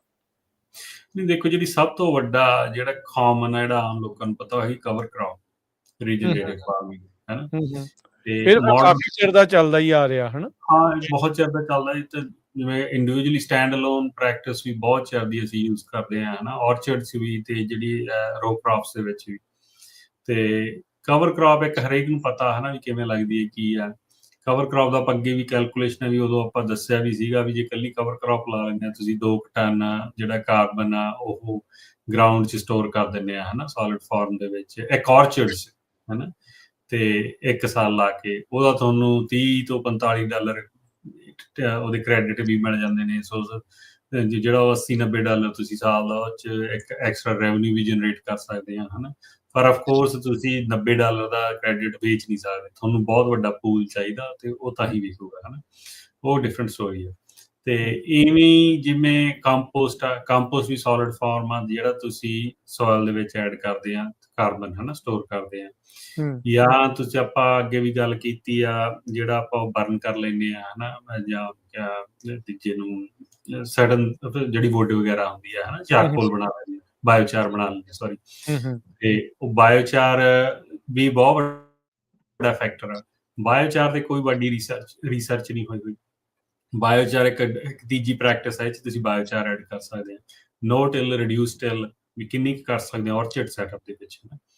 ਤੇ ਕੀ ਰੈਕਮੈਂਡੇਸ਼ਨ ਹੋਣੀਆਂ ਚਾਹੀਦੀਆਂ ਨੇ। ਜੇ ਮਾਡਲ ਫਾਰਮ ਹੋਊਗਾ ਤੁਸੀਂ ਕਰਕੇ ਦਿਖਾ ਸਕਦੇ ਆ, ਤੁਸੀਂ ਕਰਕੇ ਦਿਖਾ ਸਕਦੇ ਹੋ ਦੇਖੋ ਇਹਦਾ ਕੋਈ ਇੰਪੈਕਟ ਨਹੀਂ ਗਾ ਪ੍ਰੋਡਕਸ਼ਨ ਤੇ। ਇਨਫੈਕਟ ਪ੍ਰੋਡਕਸ਼ਨ ਬੈਟਰ ਆ ਜਾਂ ਘੱਟ ਆ, ਉਹ ਡੇਟਾ ਦੱਸੂਗਾ ਆਪਾਂ ਨੂੰ ਕਿਹੋ ਜਿਹੀ ਹੋਊਗੀ ਹਨਾ। ਤੇ ਲਾਈਵ ਸਟਾਕ ਰੱਖ ਸਕਦੇ ਹੋ ਤੁਸੀਂ ਉਹਦੇ ਵਿੱਚ ਗ੍ਰੇਜ਼ਿੰਗ ਲਈ ਹਨਾ, ਤੇ ਉਹਨੂੰ ਕਿਵੇਂ ਮੈਨੇਜ ਕਰਨਾ। ਕੈਲੀਫੋਰਨੀਆ ਦੇ ਵਿੱਚ ਇਦਾਂ ਦੀ ਜਿਹੜੀ ਰੀਜਨਰੇਟਿਵ ਫਾਰਮਿੰਗ ਦੀ ਕਹਿ ਸਕਦੇ ਵੀ ਇਹ ਮੂਵਮੈਂਟ ਇਸ ਟਾਈਮ ਚੱਲ ਰਹੀ ਹੈ। ਕਈ ਏਰੀਆ ਦੇ ਵਿੱਚ ਤਾਂ ਕਾਫੀ ਜ਼ਿਆਦਾ ਇਹਦੇ ਤਾਂ ਹੈਗਾ ਹਨਾ। ਜੇ ਆਪਾਂ ਸੈਂਟਰਲ ਕੋਸਟ ਤੇ ਚਲੇ ਜਾਈਏ ਤਾਂ ਉੱਥੇ ਬਹੁਤ ਵੱਡਾ ਪੁਸ਼ ਆ, ਆਪਾਂ ਨੂੰ ਆਮ ਹੀ ਨਿਊਜ਼ ਦੇ ਵਿੱਚ ਮਿਲ ਜਾਂਦਾ ਵੀ ਉੱਥੇ ਕੋਈ ਪ੍ਰੋਟੈਸਟ ਹੋ ਰਿਹਾ ਹਨਾ। ਤੇ ਕਿਉਂਕਿ ਉੱਥੇ ਆਰਗੈਨਿਕ ਫਾਰਮਿੰਗ, ਰੀਜਨਰੇਟਿਵ ਫਾਰਮਿੰਗ ਇਹਦੇ ਤੇ ਕਾਫੀ ਜ਼ੋਰ ਦਿੱਤਾ ਜਾਂਦਾ। ਜਦੋਂ ਆਪਾਂ ਵੈਲੀ 'ਚ ਆ ਜਾਂਦੇ ਹਾਂ, ਇੱਥੇ ਕਨਵੈਨਸ਼ਨਲ ਫਾਰਮਿੰਗ ਜ਼ਿਆਦਾ ਹੁੰਦੀ ਕਰਕੇ ਆਪਾਂ ਨੂੰ ਲੱਗਦਾ ਨਹੀਂ ਗਾ ਹਨਾ। ਪਰ ਆਪਾਂ ਨੂੰ ਪ੍ਰੋਬਲਮ ਰੱਖਣ ਦੀ ਉਹ ਆਉਂਦੀ ਹੈ ਜਦੋਂ ਨਾ ਪਾਲਿਸੀ ਲੈਵਲ ਤੇ ਚੇਂਜਸ ਹੋ ਜਾਂਦੀਆਂ ਨੇ ਤੇ ਆਪਾਂ ਨੂੰ ਸਰਟਨ ਚੀਜ਼ ਡਿਲੀਵਰ ਕਰਨੀ ਹੁੰਦੀ, ਉਹਦੇ ਲਈ ਫਿਰ ਆਪਾਂ ਰੈਡੀ ਨਹੀਂ ਹੁੰਦੇ। ਪਿੱਛੇ ਰਹਿ ਜਾਂਦੇ। ਹਾਂ, ਜੇ ਡਿਸਕਸ਼ਨਸ ਹੋ ਰਹੀਆਂ ਨੇ ਪਾਲਿਸੀ ਲੈਵਲ ਤੇ ਵੀ regenerative ag is a big thing ਹਨਾ, ਕਾਰਬਨ ਫਾਰਮਿੰਗ ਵਿੱਚ ਕੀ ਆ, ਕਿਵੇਂ ਹੋਣਾ ਚਾਹੀਦਾ। ਇਕੱਲੀ ਆਰਗੈਨਿਕ ਫਾਰਮਿੰਗ ਦੀ ਗੱਲ ਨਹੀਂ ਹੋ ਰਹੀ, ਹੁਣ ਬਹੁਤ ਵੱਡੀ ਪਿਕਚਰ ਦੀ ਗੱਲ ਹੋ ਰਹੀ ਹੈ ਨਾ। ਤੇ ਉਹਦੇ 'ਚ ਉਹਨਾਂ ਨੇ ਉਵੇਂ ਦੇ ਰੂਲਸ ਐਂਡ ਰੈਗੂਲੇਸ਼ਨ ਚੇਂਜ ਹੋ ਜਾਣੇ ਨੇ ਤੇ ਮਾਰਕੀਟਿੰਗ ਉਵੇਂ ਹੋ ਜਾਣੀ ਹੈ, ਵੱਡੀਆਂ ਕੰਪਨੀਆਂ ਨੇ ਕਰ ਲੈਣੀ ਹੈ। ਤੇ ਆਪਾਂ ਫਿਰ ਜਦੋਂ ਆਪਾਂ ਨੂੰ ਲੋੜ ਹੋਊਗੀ ਉਦੋਂ ਆਪਾਂ ਉਹਦੇ ਲਈ ਰੈਡੀ ਨਹੀਂ ਹੋਵਾਂਗੇ। ਸੋ ਇਹ ਆਪਣਾ ਜਿਹੜਾ ਇਨੀਸ਼ੀਏਟਿਵ ਇਹੀ ਆ ਵੀ ਆਪਾਂ ਆਪਦੇ ਗਰੋਅਰਸ ਨੂੰ ਟਾਈਮਲੀ ਮੈਨਰ ਦੇ ਵਿੱਚ ਰੈਡੀ ਰੱਖੀਏ, ਜਦੋਂ ਹੋਊਗਾ ਪਤਾ ਹੋਵੇ। ਕੀ ਅਰਸ਼ਦੀਪ ਸਿੰਘ ਈਵਨ ਜਿਹੜੀ ਕਨਵੈਨਸ਼ਨਲ ਫਾਰਮਿੰਗ ਦੇ ਵਿੱਚ ਵੀ some sort of regenerative farming practices included ਹੀ ਆ? ਹਾਂਜੀ, ਦੇਖੋ ਹੁੰਦੀ ਤਾਂ ਹੈ। ਅਸੀਂ ਕਵਰ ਕ੍ਰੌਪ ਲਾਉਂਦੇ ਹਾਂ ਤੇ ਕੰਪੋਸਟ ਵੀ ਹਰੇਕ ਸਾਲ ਪਾਉਂਦੇ ਹਾਂ ਹਨਾ। ਤੇ ਫਾਰਮ ਦੇਖੋ ਜਿਹੜੀਆਂ ਚੀਜ਼ਾਂ ਕੈਲਕੂਲੇਟ ਕਰਨ ਵਾਲੀਆਂ ਨੇ ਕਨਵੈਨਸ਼ਨਲ ਫਾਰਮਿੰਗ 'ਚ, ਜਿਹੜੀ ਹੁਣ ਅਸੀਂ ਕਰਦੇ ਹਾਂ ਵੀ ਫਾਰਮ ਪ੍ਰੋਫਿਟੇਬਿਲਿਟੀ ਤੇ ਤਾਂ ਕੀ ਅਸਰ ਪੈਂਦਾ ਹਨਾ, ਉਹਦਾ ਨਹੀਂ ਸਾਨੂੰ ਬਾਟਮ ਲਾਈਨ ਦੀ ਗੱਲ ਆ। ਹਾਂ, ਦੇਖੋ ਇਹ ਚੀਜ਼ ਦੇਖਣੇ ਪੈਣਾ ਹਨਾ ਆਪਾਂ ਨੂੰ। ਜਾਂ ਜਿਹੜਾ ਵਰਕਰ ਸੇਫਟੀ ਤੇ ਕੋਈ ਇਸ਼ੂ ਹੁੰਦਾ, ਮਤਲਬ ਜਾਂ ਓਵਰਆਲ ਜਿਹੜੀ ਫਾਰਮ ਸੇਫਟੀ ਬੈਟਰ ਹੁੰਦੀ ਆ ਨਹੀਂ ਹੁੰਦੀ, ਕਿਉਂਕਿ ਇਹ ਚੀਜ਼ਾਂ ਬਹੁਤ ਇੰਪੋਰਟੈਂਟ ਨੇ ਗਵਰਨਮੈਂਟ ਲਈ। ਏਅਰ ਦੀ ਕੁਆਲਿਟੀ, ਸੋਇਲ ਦੀ ਕੁਆਲਿਟੀ, ਹੋਰ ਕਿੰਨਾ ਕੁਛ, ਵਾਟਰ ਦੀ ਕੁਆਲਿਟੀ, ਕਈ ਕੁਛ। ਜਿਹੜਾ এনवायरमेंटल ਇੰਪੈਕਟ ਨੇ, ਜੇ ਉਹ ਇੰਪਰੂਵ ਹੁੰਦੇ ਨਾ ਤਾਂ ਡਜ਼ਨਟ ਮੈਟਰ ਸਾਨੂੰ ਚੰਗੀ ਲੱਗਦੀ ਨਹੀਂ ਲੱਗਦੀ, ਇਹ ਚੀਜ਼ਾਂ ਸਾਡੇ ਮੂਹਰੇ ਆ ਜਾਣੀਆਂ ਨੇ ਹੋਰ 2-4 ਸਾਲਾਂ ਨੂੰ ਹਨਾ। ਤੇ ਜਾਂ ਵੀ ਗੱਲਾਂ ਇੱਧਰ ਨੂੰ ਹੀ ਰਹੀਆਂ ਨੇ ਸਾਰੀਆਂ। ਤੁਸੀਂ ਇਹ ਦੇਖੋ ਵੀ ਕਿੱਡਾ ਵੱਡੀ ਫੰਡਿੰਗ ਹੁੰਦੀ ਆ। CDFA ਦੀ ਸਭ ਤੋਂ ਵੱਡੀ ਫੰਡਿੰਗ ਇਸ ਟਾਈਮ ਹੈਲਥੀ ਸੋਇਲ ਪ੍ਰੋਗਰਾਮ 'ਚ। ਕਿਉਂ? ਉਹਦਾ ਕੋਈ ਕਾਰਨ ਹੈ ਨਾ। ਆਪਾਂ ਨੂੰ ਲੱਗਦਾ ਵੀ ਨਹੀਂ ਹਾਂ, ਕਿਉਂਕਿ ਉਹ ਆਲਰੇਡੀ ਇਹ ਚੀਜ਼ਾਂ ਹੋ ਰਹੀਆਂ ਨੇ। ਕਵਰ ਕ੍ਰੌਪ, ਕੰਪੋ, ਜਿੰਨੀਆਂ ਵੀ ਹੈਲਥੀ ਸੋਇਲ ਦੀਆਂ ਪ੍ਰੈਕਟਿਸਿਸ ਨੇ ਸਾਰੀਆਂ ਰੀਜਨਰੇਟਿਵ ਐਗ ਦਾ ਪਾਰਟ ਨੇ, ਜਿੰਨੀਆਂ 8-10 'ਚ ਹੈਗੀਆਂ ਨੇ ਹੁਣ ਹਨਾ। ਤੇ ਆਪਾਂ ਹੁਣ ਗੱਲ ਕਰਦੇ ਹਾਂ, ਇੰਡਸਟਰੀ ਕਹਿ ਰਹੀ ਹੈ ਵੀ ਹੋਰ ਵੀ 15-20 ਚੀਜ਼ਾਂ ਤੁਸੀਂ ਐਡ ਕਰ ਸਕਦੇ ਹੋ। ਹੌਲੀ-ਹੌਲੀ ਉਹ ਵੀ ਹੈ। ਬਾਇਓਚਾਰ ਆ ਜੀ, ਬਾਇਓਚਾਰ ਹੁਣ ਹੈਲਥੀ ਸੋਇਲ ਪ੍ਰੋਗਰਾਮ ਦਾ ਪਰ ਉਹ ਪਾਰਟ ਤਾਂ ਅੱਗ ਨਹੀਂ ਲਾਉਂਦੇ ਆ, ਨਾਲੇ ਅੱਗ ਲਾ ਕੇ ਕੱਢਦੇ ਆ, ਤੇ ਜਦੋਂ ਅੱਗ ਲਾਉਂਦੇ ਉਦੋਂ ਤਾਂ ਕਾਰਬਨ ਰਿਲੀਜ਼ ਬਹੁਤ ਹੁੰਦੀ ਹੈ। ਨਹੀਂ, ਉਹ ਜਿਹੜੀ ਅੱਗ ਲਾਉਂਦੇ ਰਾਜਕਰ ਜੀ, ਉਹ ਦੂਜੀ ਨਹੀਂ ਨਾ, ਬਰਨ ਨਹੀਂ ਨਾ ਕਰਦੇ, ਕਿ ਉਹ ਹਾਈ ਟੈਂਪਰੇਚਰ ਤੇ ਉਹ ਕਰਦੇ ਆ ਉਹਨੂੰ ਮੈਨੇਜ, ਉਦੋਂ ਬਾਅਦ ਬਿਜਲੀ ਵੀ ਬਣਾ ਲੈਂਦੇ, ਉਹ ਬੜਾ ਕੰਪਲੀਕੇਟਡ ਜਿਹਾ ਪ੍ਰੋਸੈਸ ਆ, ਪਰ ਉਹ ਕਲੀਨ ਹਾਂ, ਐਨਰਜੀ ਇਨੀਸ਼ੀਏਟਿਵ ਆ ਅੱਛਾ। ਉਹ, ਹਨਾ। ਇਵੈਂਚੁਅਲੀ ਨੈਟ ਕਾਰਬਨ ਮਤਲਬ ਉਹਦੇ ਵਿੱਚ ਜ਼ੀਰੋ ਕਾਰਬਨ ਵਾਲੇ ਪਾਸੇ ਨੂੰ ਇਹ ਆ ਕੰਮ ਹੈ। ਹਾਂ, ਸੋ ਉਹਦਾ ਜੇ ਆਪਾਂ ਗੱਲ ਕਰਦੀ ਸੀ ਨਾ ਕਾਰਬਨ ਨਿਊਟਰੈਲਿਟੀ ਦੀ, ਫਿਰ ਉਹ ਹੂੰ, ਕਾਰਬਨ ਉਹ ਦੂਜੇ ਪਾਸੇ ਨੂੰ ਪੋਜ਼ਿਟਿਵਲੀ ਇੰਪੈਕਟ ਕਰ ਰਿਹਾ ਤੇ ਹੂੰ, ਓਵਰਆਲ ਚੀਜ਼ ਦਾ। ਸਗੋਂ ਜੇ ਤੁਸੀਂ ਬਾਇਓਚਾਰ ਬਣਾਉਂਦੇ ਆ, ਤੁਸੀਂ ਇੱਕ ਔਰਚਰਡ ਸ਼੍ਰੈਡ ਕਰਦੇ ਆ ਇਸ ਟਾਈਮ, ਹੂੰ, ਤਾਂ ਹੂੰ, ਤੁਹਾਨੂੰ $1500 ਏਕੜ ਦਾ ਮਿਲ ਜਾਂਦਾ ਔਰਚਰਡ ਰੀਸਾਈਕਲਿੰਗ ਦੇ। ਪਰ ਜੇ ਤੁਸੀਂ ਨਾਰਮਲ ਸ਼੍ਰੈਡ ਕਰਕੇ ਸੁੱਟਦੇ ਹੋ ਤਾਂ $1000 ਆ। ਤੁਸੀਂ ਦੇਖੋ ਕਿੰਨਾ ਵੱਡਾ ਡਿਫਰੈਂਸ ਆ।